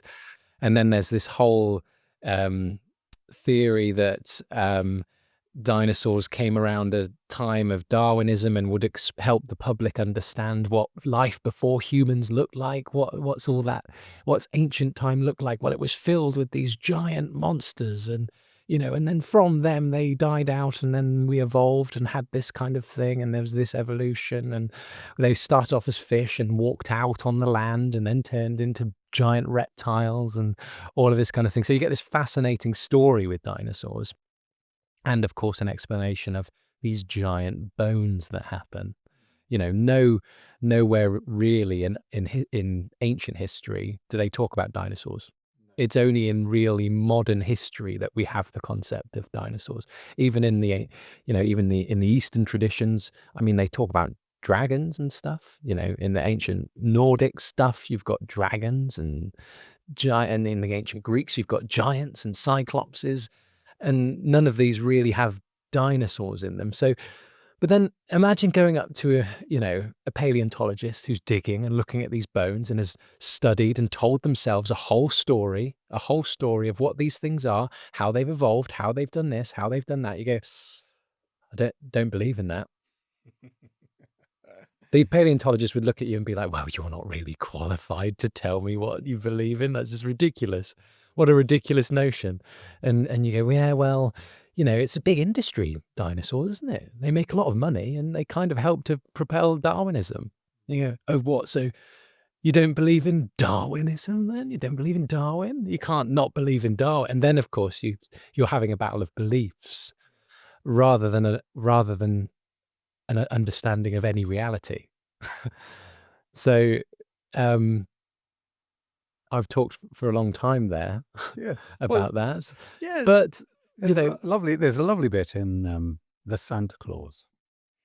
Oh yeah, where Neil, who's one of the protagonists in the Santa Claus, says, "Well, I don't believe in Santa Claus. I've never seen Santa Claus. I've never seen Santa Claus. There is nobody could show me Santa Claus." And the chief elf responds to this with "You're misunderstanding," he says. It's actually, I'll correct you, it's the woman that brings him the cocoa. Oh, is it? It's the female elf Oh, it's that just like, brings him yeah, the cocoa that, yeah. yeah, I know the scene you're Yes. talking Oh, about. yes. Okay. Yeah, yeah. And she says, "You're missing the point. Believing is seeing, not seeing is believing. Yeah, yeah. Seeing is Believing is seeing." yeah. And this is where psychology comes to our help. It tells us until we believe something, we don't see it. We don't see it. And this is, goes back to biblical times and back to Jesus, who says, "It's done unto you as you believe." As you believe. He's introducing this psychological explanation for the dream, that we're seeing things because we believe them, but for no other reason than that. They're not factual, they're not the truth, they're not reality, they're simply beliefs. So part of A Course in Miracles is this dispelling of beliefs, which are based on untruth. They're based on a false idea. And when we go back to the problem, we see there's a fundamental thought, a fundamental problem that is untrue, but leads to a belief system. And that belief system then produces images that we see. And now we are convinced that this belief system is true because we're seeing the images that go with it. Once you develop, though, a belief system, it really is difficult to present someone with an alternative once you are so entrenched in one way, in what you believe, I suppose. How then would you reach someone without being the insane person that doesn't believe something? So this goes in kind of both ways, if you say, because well, not both ways, but it's a cult-like mentality. So you see, and through history, you see that adopted in various religious groups, a cult-like mentality where it's like, if you do not believe what we believe, then you are insane, you're going to hell, you're going to do this, that's going to happen, da da da. And then likewise in the modern paradigm, you know, we're taught a version of history, we're taught a version of science, we're taught an absolute fundamental principles of where and who we are. And if you question those, if you dare question those, you are insane, and you're probably, some religious nut or some person that's in a cult. And actually, that is still cult-like in itself. It is. So Yeah. the only possible answer to get to closer to reality and closer to awakening is really to be so open, so radically open to the concept of something even greater than everything we've already been told. Yeah. The way it works, in my understanding, is that that when we're presented with the illusory thought behind a belief system, when we're at that point of seeing it, a part of the mind remembers the state prior to believing it. So the truth is always present in everyone's mind. Then it's superimposed with a belief, and then it sees something. So if you go back to the original point where the thought, the error thought or the mistaken thought comes in, you slip into the memory and then can see the illusion. You can see it. So as always, these are individual journeys. It's just your journey. Whoever I'm speaking to, who's listening to this, it's your journey. It's yours. And it's not anything to do with a number of people or a group of people or whatever. It's you. When you get to the real problem, you will remember what you were and what things were like prior to that problem automatically, because the truth is always true, and the false is always false. So in a way, we don't argue with the appearances. You can't argue with the mirror image. Can you argue with your mirror when you look in your mirror? It tells you your hair is not looking very nice, and you can't go, well, I don't believe you. I don't believe you. You're lying to me. It's telling you. It's a mirror. It cannot help but reflect back what you're presenting to it. So it has to present your false belief. It can't do anything but that. So we don't question that. We have to go back. We have to close our eyes, stop looking at the images, and say, what is my real problem? What set me off into this state of fear and problems and difficulties that I've got? What set me off with this? And it brings us back to this primary thought. Mm. Well, and as well, what's very important you saying there is this notion of an individual journey.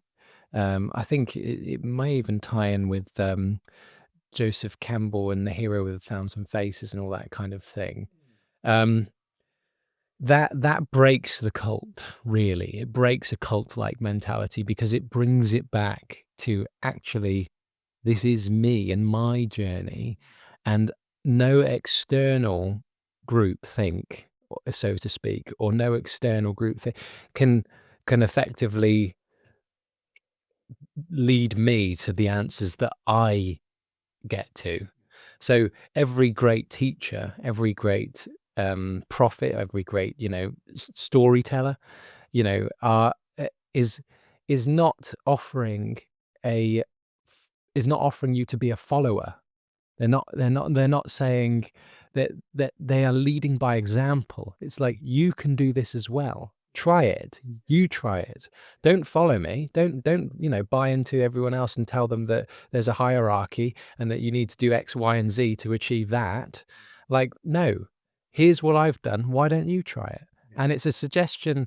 It's a suggestion of trying something in your own, for your own story, for your own experience, for your own thing, rather than going, oh, that guy's achieved something great. Better get to all of his classes and follow him for the rest of my life so I can be like him one day or whatever. It's like, no, you're missing the point.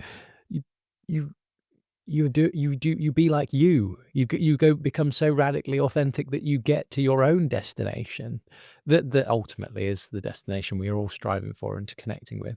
But someone who's reached the point of prior to beliefs will be speaking to the person prior to their beliefs, and that's something that happens. And this is the way the light that came into the world spoke to people. He spoke to them, and they remembered.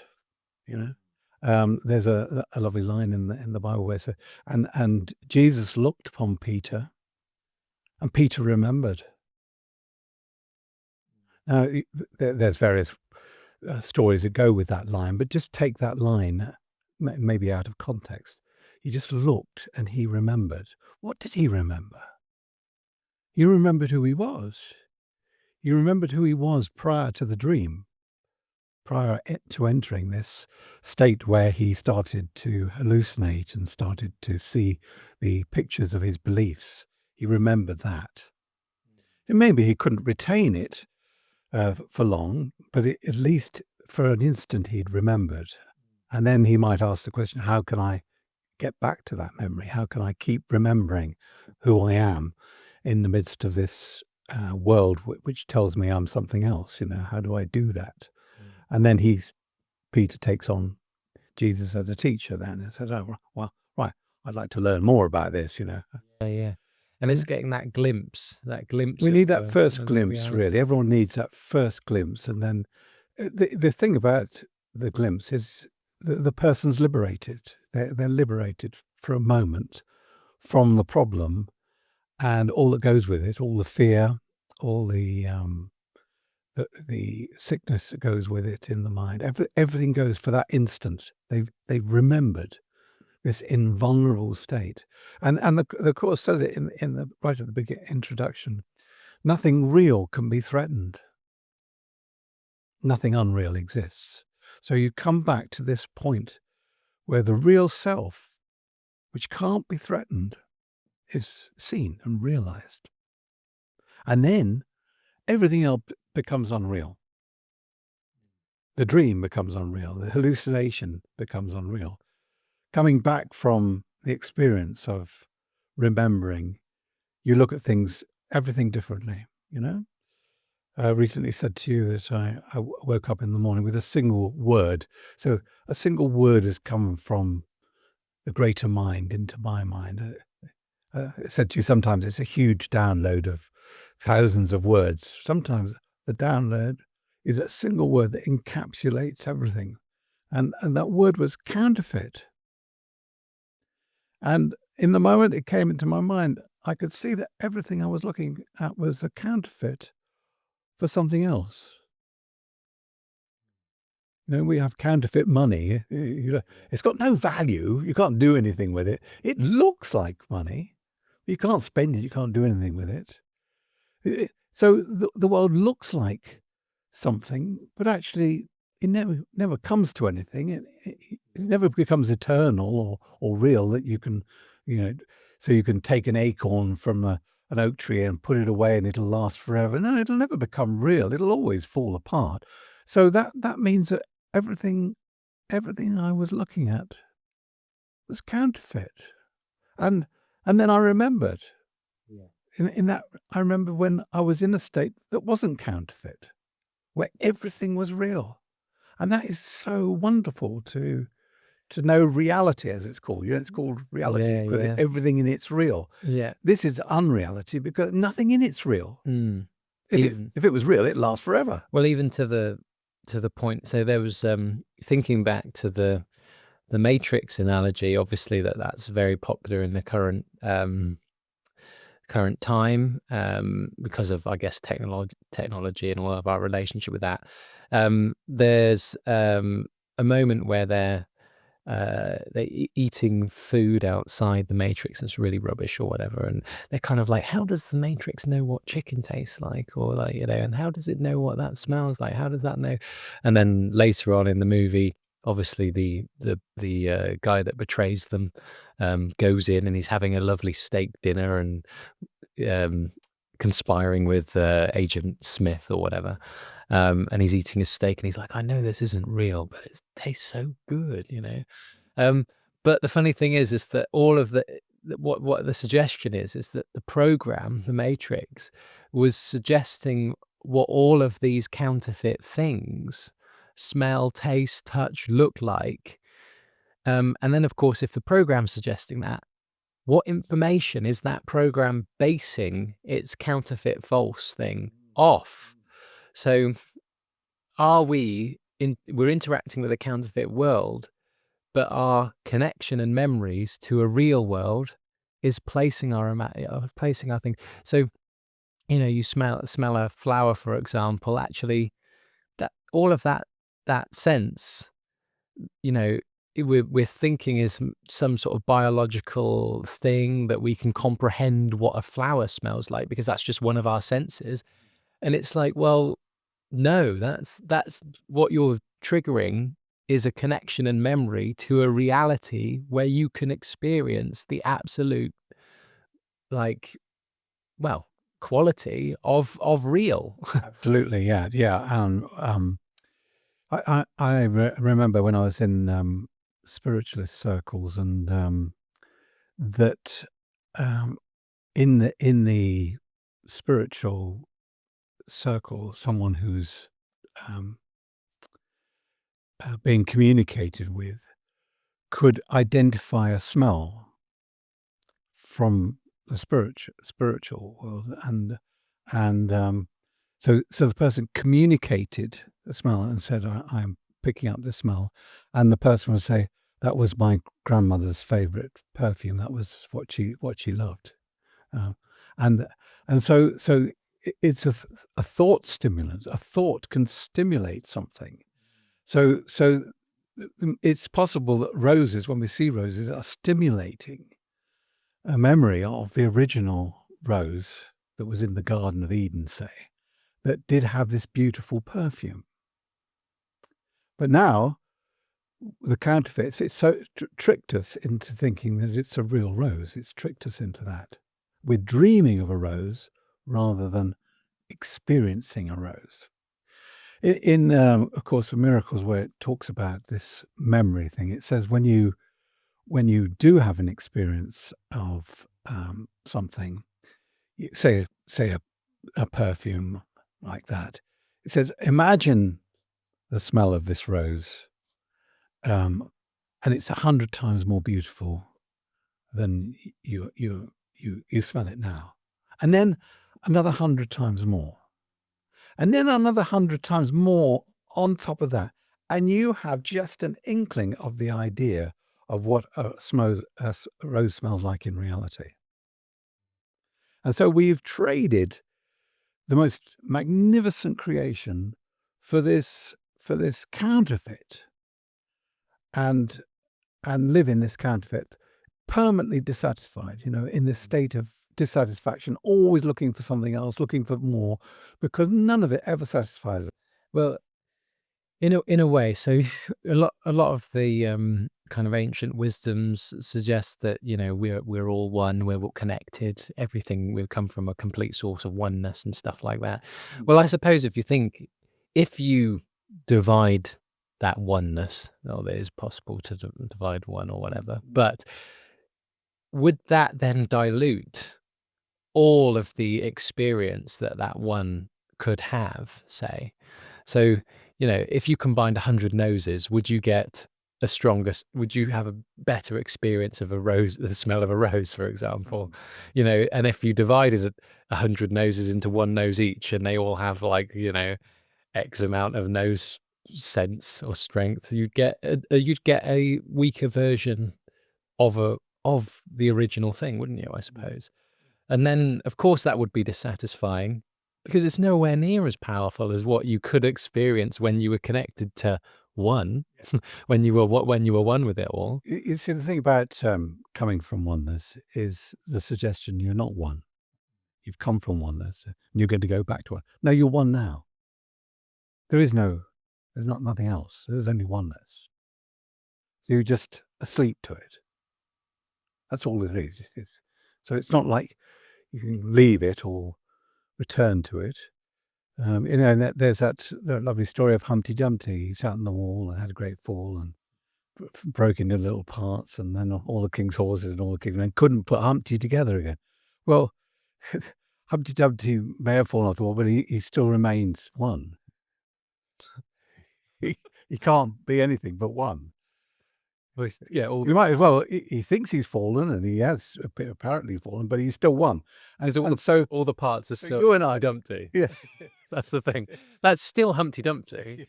There's just a few more parts, I guess. it's just we are one now. We're just one now. But when you fall asleep, you could dream that you're not. You could dream that, and that's all it is. So when you come back to the point prior to the moment when you fell asleep, then you're one. Just like you're one. Yeah. And it's not possible not to be one. You're one. It's a trick. It's a massive trick. But you have to see that the one has had this thought. The one has had this thought. That's all it has. And then it's got to unthink that thought. It's got to undo that thought, because that thought's not true. That thought's just not true. No. And in simple terms, people have said it probably more eloquently in some ways, but it's that kind of, we are the universe experiencing itself. Like, universe is one verse, one song, one thing. We are the universe experiencing itself, or we are God experiencing itself in some ways. Is that what you're saying? I hear that quite a lot. And it's helpful for people to learn with. The problem is that the dreaming self then takes on board that it's experiencing itself, and the dream self has got an image of God experiencing itself. That's the problem with it. We're still creating the image of... It's an intellectual, theoretical thing that people might like to think about, but it's Explore, not yeah. what it is. It's not what it is at all. Because what happens is you are still creating that image of God in your belief system, because that's fundamentally the flaw with it, with that idea, I suppose, and with that exploration of it, is you are creating something to believe in rather than ultimately being the thing that is creating otherwise, I suppose. I don't know. I don't know. So It's if complicated. we go back to the era, which is, a great sleep fell upon Adam, and then after the great sleep fell upon Adam, he dreamt that he did something wrong, and that which in biblical terms is called sin. He did something wrong, sin, and now, without waiting around to find out, he starts dreaming that because he's done something wrong, that God is angry with him and going to punish him. And we see the beginnings of a law God who's out to who sees a sin and wants to punish Adam accordingly for sinning. And this is when Adam then takes on a body, and a different kind of body from what he started with, and hides himself to avoid temporarily the punishment that's going to come to him. And now we see the dream taking on a form, but in the dream, Adam has projected a belief, or projects from his belief, that there is an angry God. Mm. So that's mankind's perception of God rather than God Yeah. in reality. Yes. And so when you start to follow Course in Miracles, you realize that is the original mistake, the original error, that that Adam, or the original creation, thought it had done something bad, had done something wrong. In it, sin is born in his mind, guilt is born in his mind, and then from that, a whole dream, whole world comes forth. And when you do wake up and see it, you see the world, you see temporarily and initially, you see the whole world's built on it. And we see, the Roman Catholic Church, for example, 2 billion people following a belief system based upon sin. Mm. It's its fundamental tenet. The whole thing's built on it. The whole of the legal system throughout the whole world is based upon the fact that you're a sinner. You're going to do something wrong, and you need to be punished. And so we see that the vast illusion that a law God, a God of sin and punishment, produces, all because people are looking outside and are running away from this terrible thought in their minds. But if you're willing to close your eyes and go in and look at this thought, then the idea that a loving God would be angry because Adam eats a piece of fruit that he's not supposed to, and he's going to punish him endlessly for it, you kind of smile and laugh and go, "Oh, I had a silly thought. What a silly thought to think." Because, I think of myself as relatively loving, and if you'd done something wrong, James, I wouldn't want you coming in here prostrate on the floor, lying on the floor, begging me for forgiveness. Maybe because you've broken one of my ornaments in the house or something like that. I'd say, "Get up. Goodness sake, boy, get up there. I'm not bothered about that. You're my most important creation as far as I'm concerned. I'm not bothered about a bit of fruit, whether you've eaten it or not. Come on." So when you see the insanity of what goes on because of this ridiculous thought that's held in your mind. So each individual, each one, has to be able to make the journey inwards to see that thought has been running the whole Whole life. dream. Yeah. And the thing is, the thought wasn't true. The thought was a complete Illusion lie in the first place. Yeah. But my goodness, doesn't it it doesn't half make a mess of people's lives, and it ruins the world, and everything is tainted by it. Or the dream, I should say, the dream world. So that's it, really. That's the problem and the solution. You just have to look at it, and when you look at it, you go, well, you just laugh at it, really. What a silly mistake. But doesn't half have some consequences in the dream? Well, turns it into a nightmare, really, for a lot of people. And then, yeah, but then now, lots of people are at a great opportunity to awaken from a nightmare and come out of a nightmare and go, oh, that I'm unharmed. I'm in a new place. I'm in a new paradigm. I'm experiencing a new reality, an actual reality, not a counterfeit one. I'm feeling the most powerful feelings of love and joy and all of these elations. And I suppose that's what the journey of the course is trying to take people through and get to, is it? Yeah, the realization, of the error comes in your mind, and you laugh at it momentarily. But the mind is very powerful, and this is something we learn more and more about. And for example, Harry Potter and Voldemort, they, they were imagined, the Harry Potter and Voldemort, and now we have Harry Potter world. And Voldemort's come to life for people. He has a life now. When Harry Potter world will be destroyed, I have no idea. It can go on for centuries. So these creations of the mind have a life of their own. And when sin was born in the mind as a dream thought, it's got a life of its own. And within it, the peace of mind that's sort of within Voldemort is getting a kick out of being Voldemort.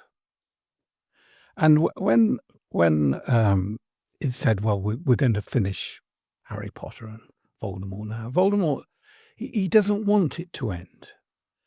And so what we see is that in separating from God's mind momentarily and thinking of sin, the mind has become split. One part of the mind remembers reality, but the other part of the mind's had a little bit of life, and it doesn't want you to remember.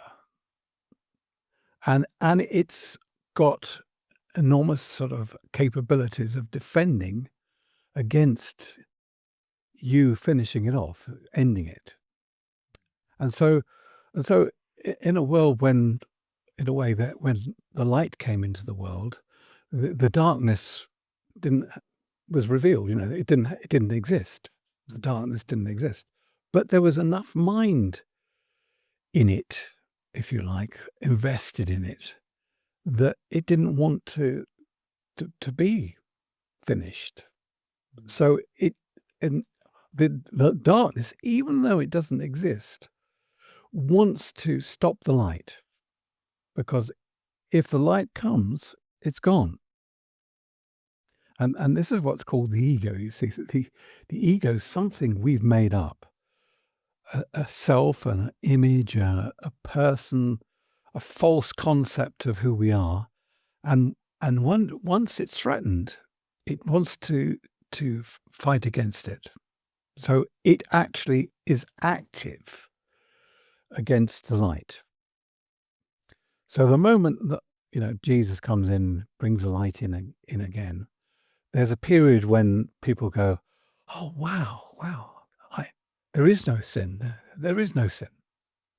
And then the self that was created out of sin responds and starts to defend against that. And so this is what we're in at the moment is we're in a particular time where the darkness is now defending against the light at all costs. Because if the light fully enters every mind, then it's ended. The whole thing's ended. So this is kind of like a sort of last-ditch attempt, really, that we're in. Now, what the Course says that light beings who have remembered, and maybe had and reached that point where you see the nothingness of sin, the nothingness of that it's purely a dream, are called in to operate in the split mind. So they've got enough right-mindedness, if you like. They're clear about who they are. But now we're dealing with the split mind, and those defending the darkness, if you like, defending that life. So these are the two types of people in the world. There are those who are working to bring about the awakening, and others that are still stuck in the old mind, the past mind, trying to stop that happening, reinforcing Yeah. the law, if you like, reinforcing the law of sin and punishment and death and so on. So we see in the world more laws than there have ever been in, well, more than in my lifetime, more than ever. Yeah. You have litter laws, or we've just got this, and every one of these laws suggests at its core that anyone who breaks it is a sinner, and they're guilty, and then they deserve punishment. So this darkness is absolutely at its peak now. They're first born out of guilt, though, aren't they? Because with littering, like, if I was to just drop my litter on the floor, I would go, why the hell have I done that? I'd suddenly feel really guilty. I'm going, well, I don't like making a mess. I don't like putting that into a plant, or, it's, I'm not going to do that. So that's born out of guilt. And then someone's gone, okay, well, those that do that should be punished because you're guilty. So it's born out of someone's guilt that they've done something wrong. But then, where is that proclivity for wrongdoing stemming from in the first place to ultimately present that law that manifests? But then we're getting into a whole kind of thing about law then. The original thought of sin suggests that you are not love. You're not a loving person. You're a bad person. You're evil for doing that. So evil comes into being.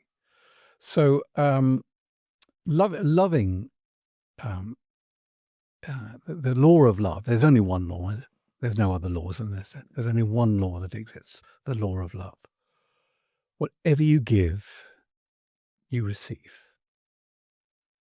Give as much love as you want. You'll receive the same love. It just flows through you. You give kindness, you'll receive kindness. If you give peace, you'll receive peace. God creates in this way. The great mind creates this way. All it does, it gives something. It just let there be light, and that's stacks of light. Let there be love. There's stacks of love. So the only law is this law of the word that says, "Let there be," and it is. So that's the only law that exists. And when people are based in their love and then they do everything from love. So they wouldn't litter because it would be unkind to do that. They would be doing it to themselves. Because that's the other side of the law. If you litter yourself. Yeah. If you're unkind to a person, you're unkind to yourself. If you are attacking someone, you're attacking yourself.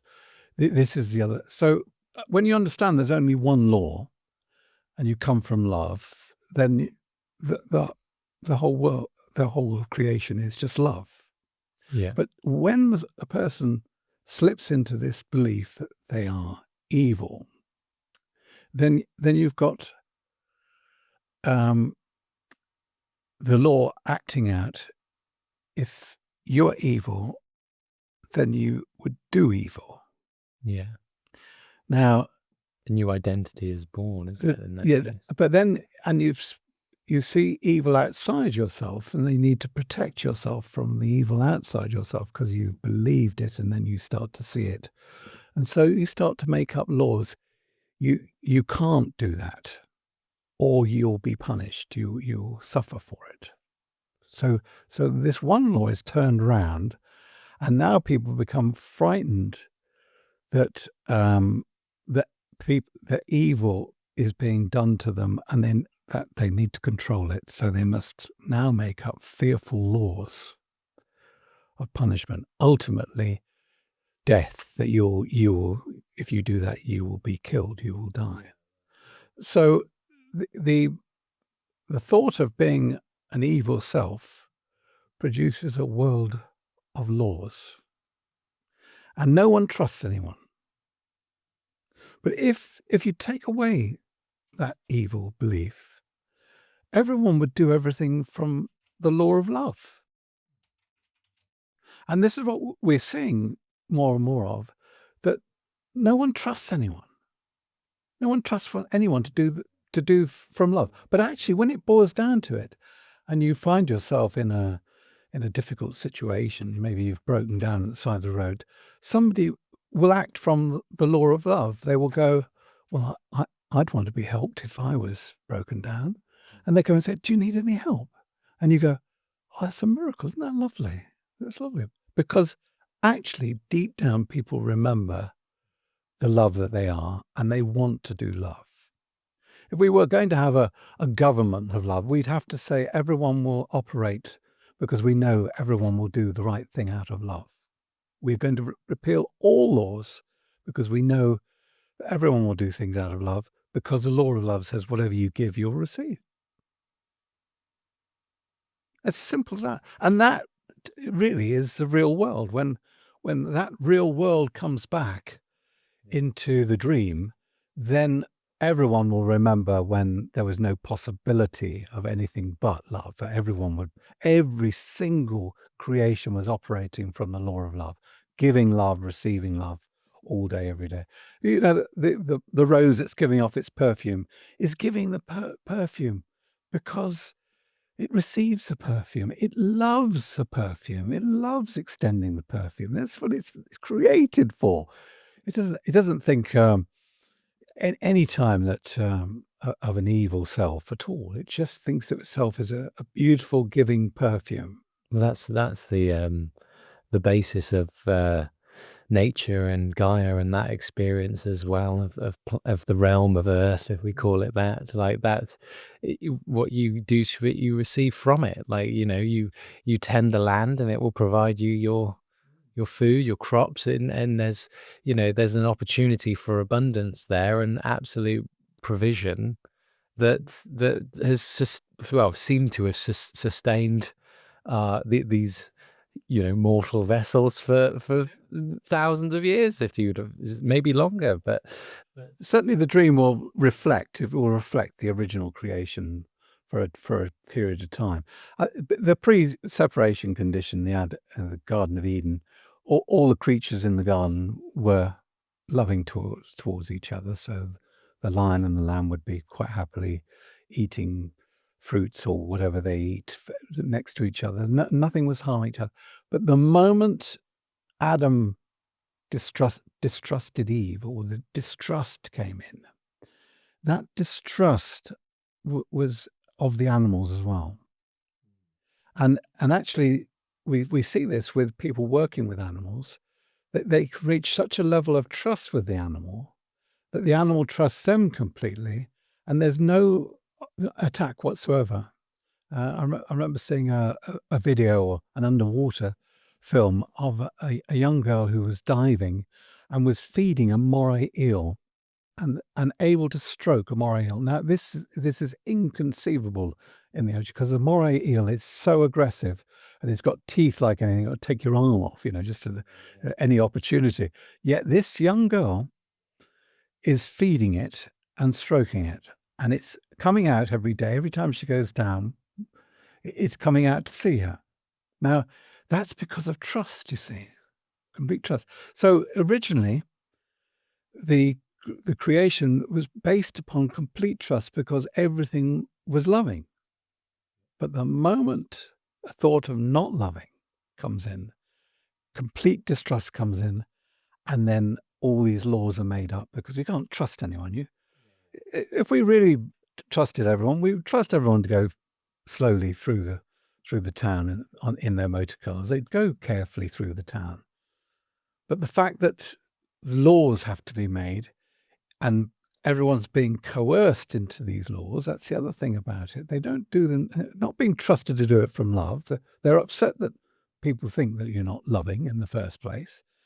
Then they're angry. And so, and the anger then would mean, I want to break the law. I feel coerced into this and so on. And that sense of coercion is what the law does. But if we let go of this coercion of the law, and we would see that everyone wants to operate from love because that's their fundamental reality. As well, we are absolutely in a time where we are at maximum trust crisis. Yes. And that's probably why we are seeing the awakening at this stage, is because we are identifying that crisis of trust and what that really means, that fundamental problem, as you say, which is a trust problem. That leads to so much of what we are seeing now. I mean, even and that comes down to the basis, even for me, on a kind of worldview and reality level. It's like, well, how can I trust that thing is real anymore? And for most people, they will go through this, especially in the years to come with AI and stuff like that. How can I trust that video I've seen of something happening is actually real now? Or is there, a computer system that's just generated a whole falsity and a whole false story and a whole false thing that is going to then... So the whole of the world paradigm is shifting and changing because the trust is completely eroded. And until, I suppose, we relearn to trust with love in a radical way, trust. Well, yeah, you've just got to trust that actually people are love-created beings. They're love-created beings, and they are love. The thing about this distrust is that laws are then to control because people can't be trusted. It will get to the point, what do you do with someone who really can't be trusted in the world? You put them in a straitjacket. That's what you do. You put them in the straitjacket. You say, well, that's right, now he's in a straitjacket. You have a padded cell for them as well, because so they can't harm themselves. So a straitjacket in a padded cell. And if they still cause problems, maybe biting or whatever, then there's a coffin. That's the next stage onwards.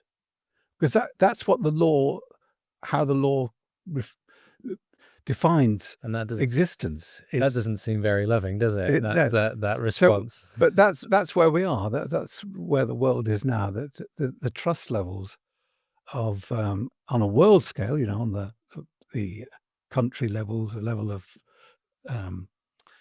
governments and things like that, but also the level of neighborhoods too.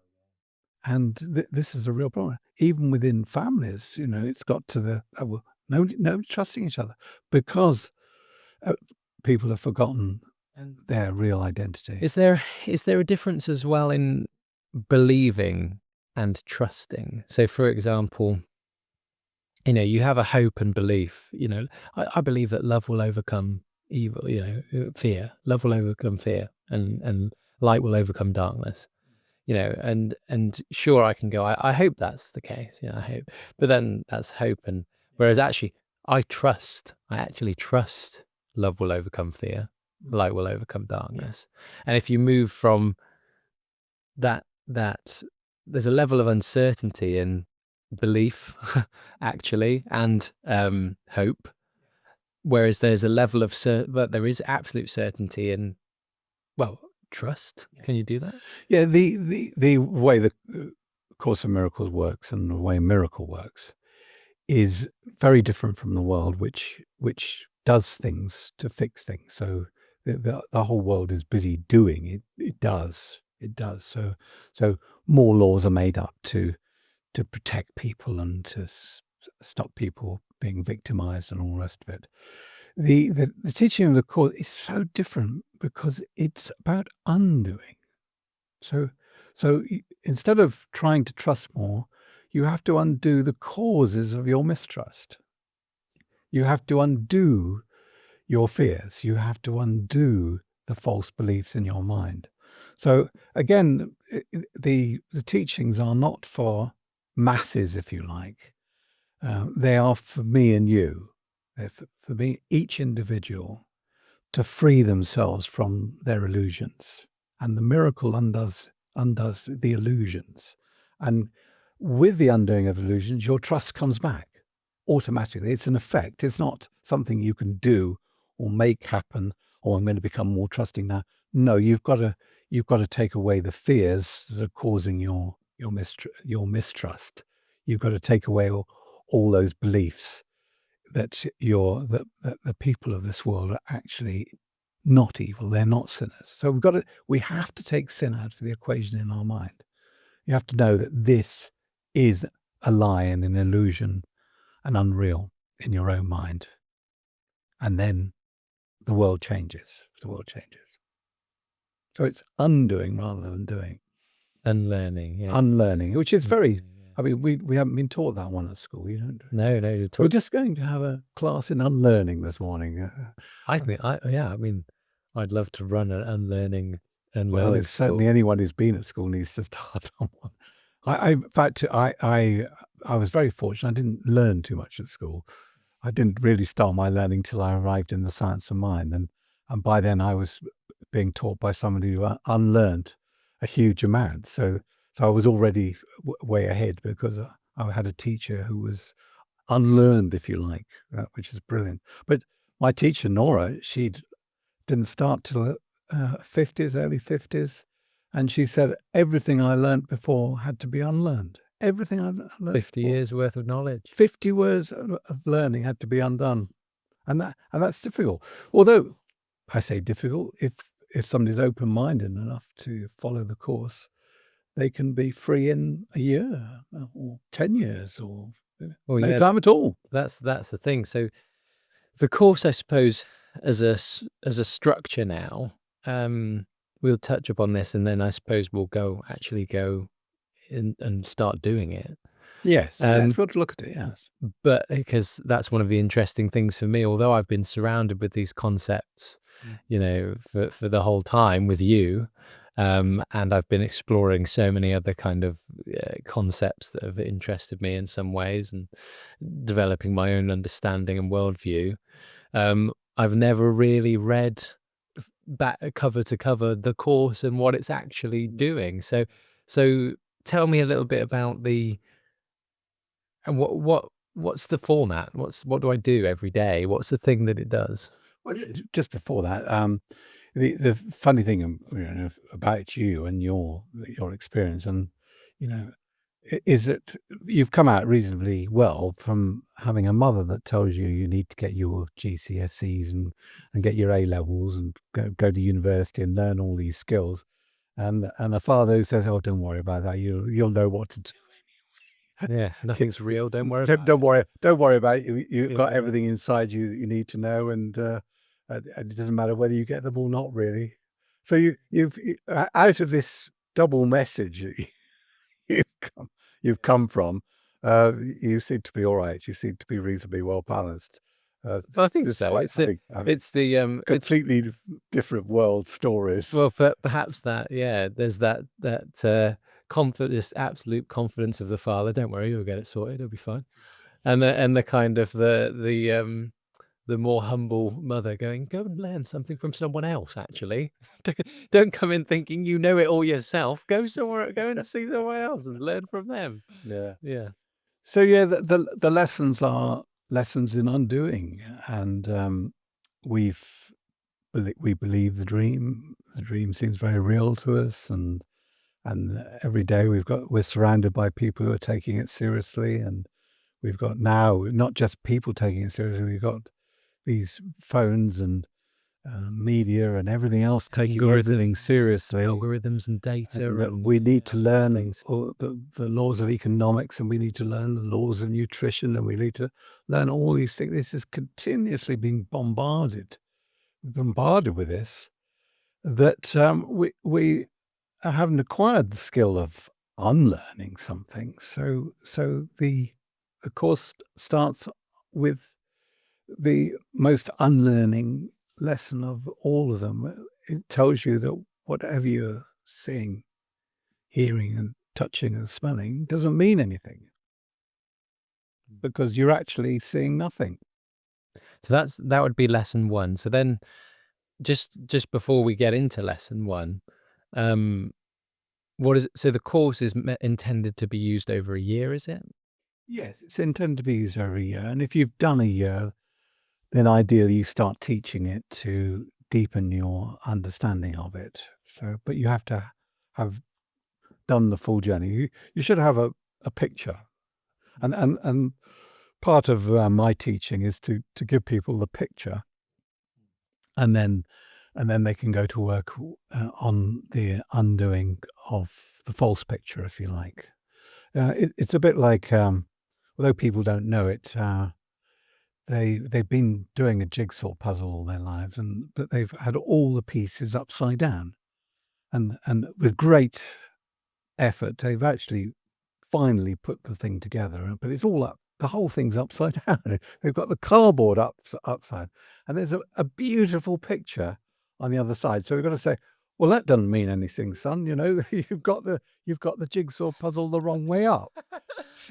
So we're going to have to, piece by piece, turn it over, and then you've got to put it together. You've got to put it together the right way. But what I'll tell you is, this is the most beautiful picture, absolutely beautiful picture. And it's got the clouds and the sun and all these beautiful things. But you're going to have to turn everything over that you've think's the right way around at the moment. The hilarious thing about that analogy as well is that if you did a jigsaw puzzle completely upside down with a blank brown background or something like that, that would be so hard to do. It would be so impossible to put all these pieces together and go, oh, that one misfit there because that shape's a bit right. And you've got no context for what's on it. And then, ironically, if you were to turn it the other way around in the first place, everything becomes simple. Simply put, yeah, exactly. You'd put everything in the right place. Yeah, because you very quickly. Yeah, because you go, oh, there's all the blue bits and they make the sky. And if I tell you what the picture is before you do it, you actually got a picture,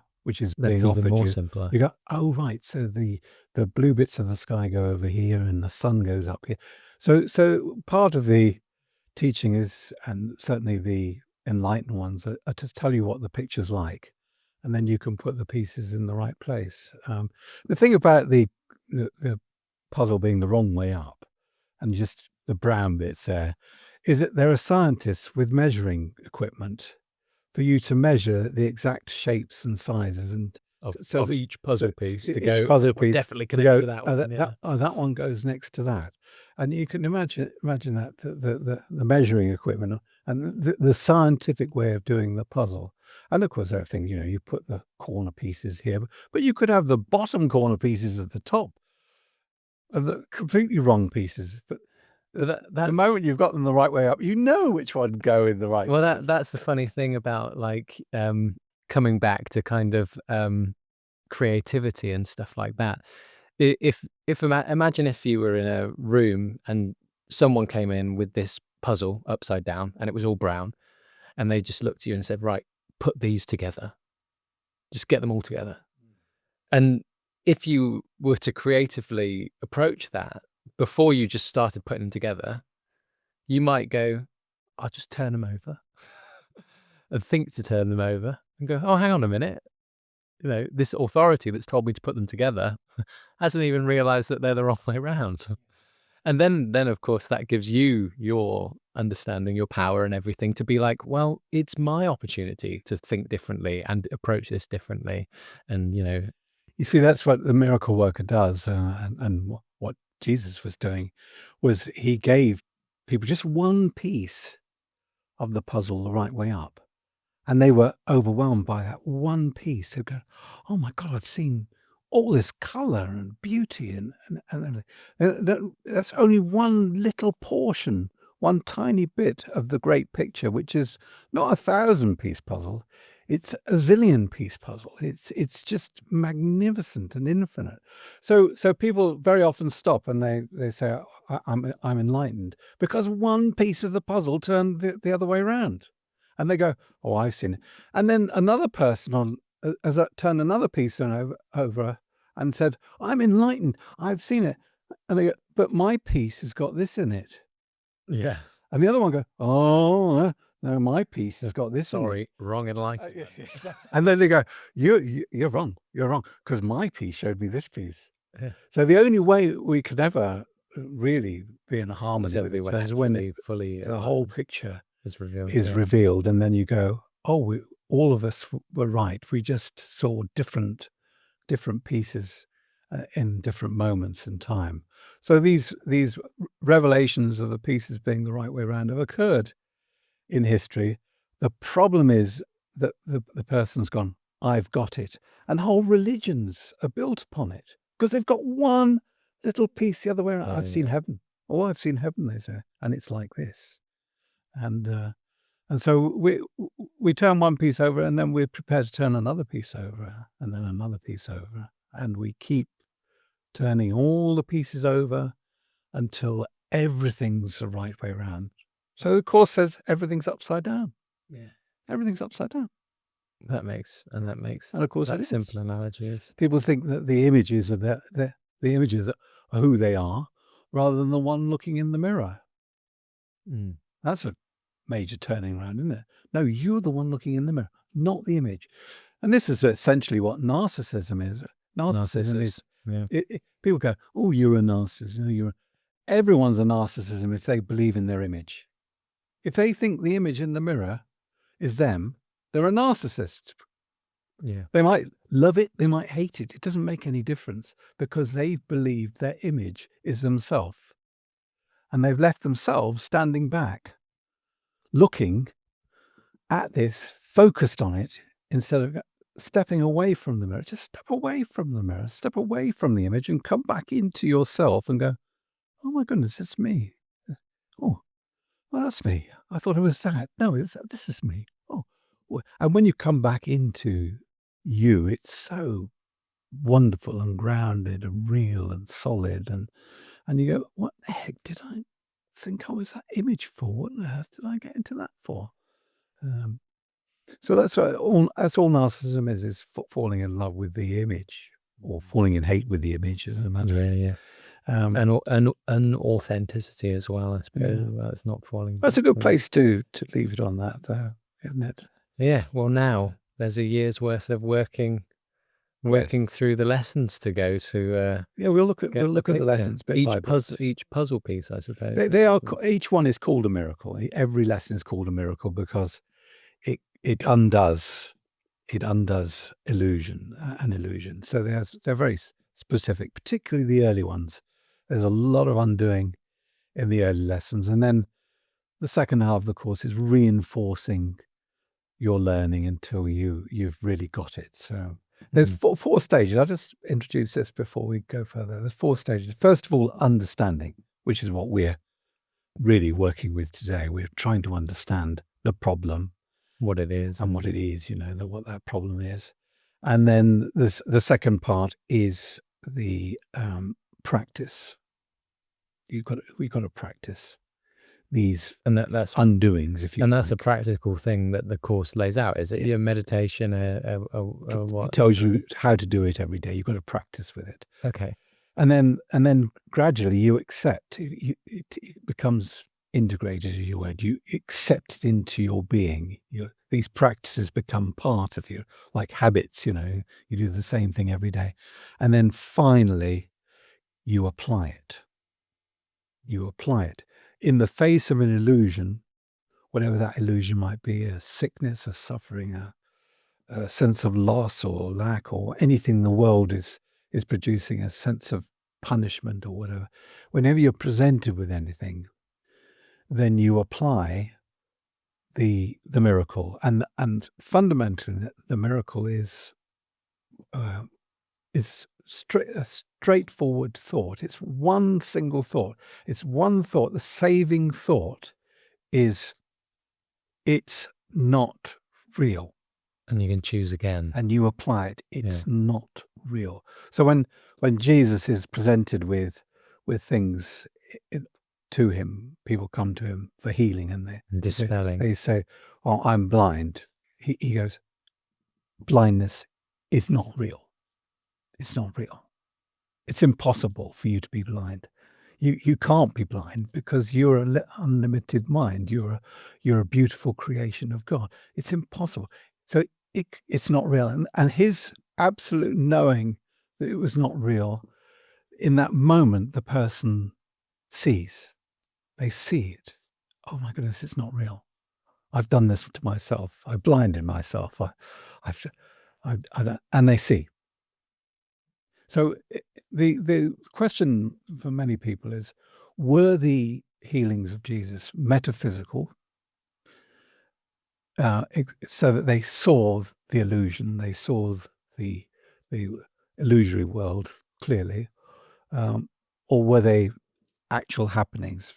I personally believe that if somebody really sees, that it transforms their image, because their image is coming from their mind anyway, coming from their thoughts. So a blind person, physically blind person, would physically see as well as metaphysically see. They would know the truth. Wow, that's an amazing concept, because I always thought as well, obviously, first of all, I think Helen, to lay out this incredible way of doing it in these 4 stages of unlearning and integrating and understanding and then applying, like, already that's an incredible methodology, which obviously probably would have come from a level of psychological understanding of how you apply these things anyway. So she obviously had the tools and capability to understand human psychology in order to give them something that they could apply,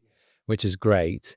Obviously, then coming from the angle of Jesus, I've always thought of Jesus working in another dimension. Really, is my understanding has been that we get a story of Jesus in the physical, 3-dimensional human world, but really Jesus worked in a dimension that was beyond our current 3D he's operating paradigm. in mind. Well, purely exactly. So that's why I would always thought his healings happened on a metaphysical level. And then I suppose many people seem to think, can those metaphysical healings manifest into physical healings? Yeah.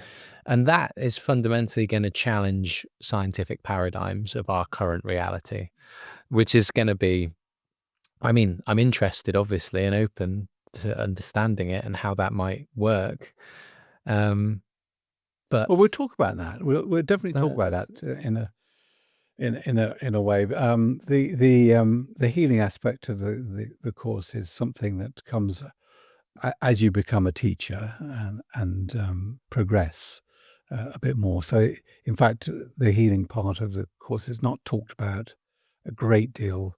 There's a few lessons in the middle of the course that explain it, but then in the teacher's manual, it starts to tell you more deeply about why some people heal and why some people don't heal, for example. Oh, really? Physically, okay. physically heal. Because for the false self, that's going to be, if you realize that you've made up an image, it's going to be the end of that image, that image You is don't want to going let go. that go. And that image has been invested in, the person spent a long time 50 years investing in this developing their identity image, and and this image can see that it's going to go, and it doesn't want to go.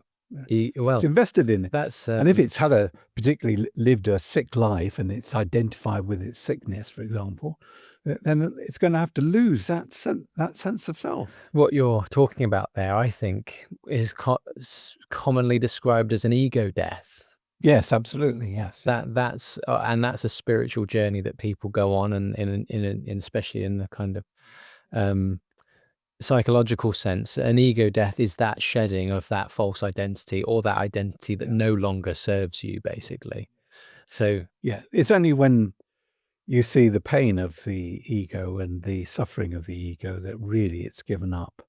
It pretends it's got some pleasures for you and you're going to have some benefits from it and all that. But only when you see the tragedy of the ego and the awfulness of it do you go, well, I shan't have that, you know. yeah. Well, you step out of that into authenticity, then, Yeah, don't you? Because yes, what remains is real. yes, Once you shed yes, the unreal. absolutely. But the investment in the unreal is huge,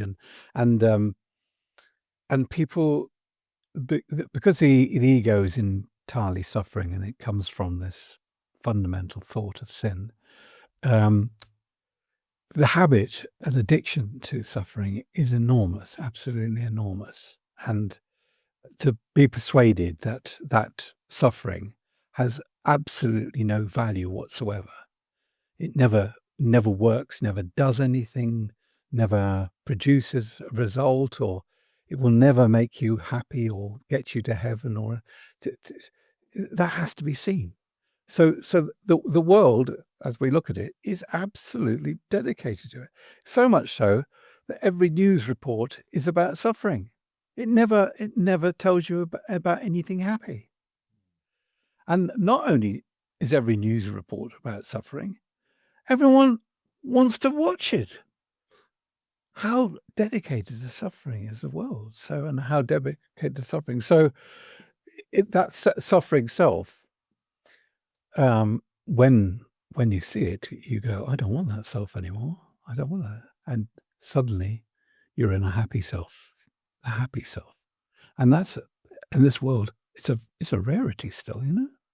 But those who are happy are examples of those who've changed their minds, and they're wonderful. That's the wonderful light that's in the world, the happy ones, you know.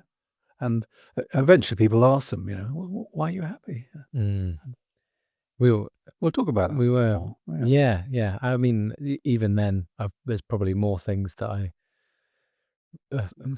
more things to think about. I mean, the one of the notions as well, I think, I forgot to say at the time, what you were describing were star seeds, what some people call star seeds, isn't it? With people returning Yes. to the dream, or returning to the realm to Because there's no achieve time. it, or whatever. Because there's no past and future. There's only the mind. Now. And either you're in the false mind, or you're out of the false mind. And if you step out of the false mind and you're clear, then you can be sent in on a mission, kind of thing, you know. And I like the idea of sleeping agents, which is very popular in all these spy novels and all the rest of it, where you know the Russian agent's living in New York and suddenly gets a phone call and he just says Moscow, and he suddenly wakes up and he knows he's got his mission to do now. So with the miracle workers, those who are light workers, the light workers, they've come in, they've kind of forgotten for the time being, but suddenly they get a call, and the course talks about this call, and for me, when I heard the word miracle, it just the name of the course played on something with me. It was like I just had a phone call come through, and it just said miracle. Oh God, I remember what I'm here for. Wake up, yeah. I've remembered what and Yeah. remembered. I know what I'm doing here, And it's because even I've come from outside. I've come in, and I've now got to use the manual to help people wake up. It's like a magician that puts you under a hypnotist or whatever, that puts you under spell. They always have a word which they can get you out of the spell. So it's almost like, we're going to have to send you in under this spell, because in order to get into this realm, you need to act like you are a limited being with it, you know, that can live under these laws and learn these languages and learn all these kind of histories and science and stuff like that. So you need to believe you're a much more limited being than you actually are. But don't worry, because at some point in this dream of you being a limited being, we will trigger an event, a word, a thing that will suddenly guide you to wake up and remember your mission. And that's really interesting, because I think something has happened recently, probably in the last, even in the last 5 years, that has triggered a mass kind of waking up to a purpose. Because we have a lot of people now, I think, awakening to a purpose much bigger than themselves, much greater than themselves, and they are collectively working to bring about a paradigm shift, an ultimate change, and moving into a new reality. Basically. They call it the second coming, but it's so much is associated with the body of Jesus that it's distorted. But that it's not real message is people waking up to, and that's why the Matrix spoke to so many people, and all these other things. It spoke to them because, and the Truman Show as well. That they go, oh yeah, it's not real. So this is the return of the King. It's interesting. It's the return of the King, really. The King thought this wonderful thought. It's not real. It's not real. And what better way for somebody who's hallucinating or who's dreaming, that a voice comes into their dream and says, it's not real. It's the worshipping the false idols that everyone talks about, and we're about to shed those false idols. Yes. Which is well, we're at the start of a new beginning. It is. It's wonderful, isn't it? This thing, and it could be, if it's celestial speed up, it could be very quick. Well, it's been speeding up quick with the internet and the 4G stuff and all that stuff. 5G now. There's 5G. So it's it'll be 6G next week. Further than that. Further than that. So it's so fast. Yeah. But that's the speed of thought, isn't it? And also all of it. I mean, so many people I have conversations with, and so many people comment, time's going quick now, isn't it? Time's really gone quick. Yes, it's gone very quick. We ought to close now, because you've got some work to do. I do. Anyway, it's been great chatting. Great stuff. What a lovely way to end on that, isn't it? The uplifting news that in fact we're in the Great Awakening, and it's happening really fast, and trust really that all is well. A happy outcome to all things is sure. Course of Miracles says. What a wonderful thought that is. Well, thanks, Dad. Thank you for letting me say it.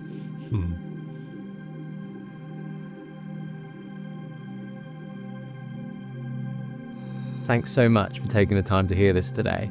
In the following episodes, coming every Sunday from the start of 2026, I'll be working through the first 50 lessons of A Course in Miracles. So if this is something that you find is resonating with you, or you're enjoying exploring some of the concepts, please consider subscribing to the Awakening in the New Earth YouTube channel, following the podcast, or even joining the Patreon, where you'll have access to full-length discussions and hopefully a few more extras that we produce throughout the year.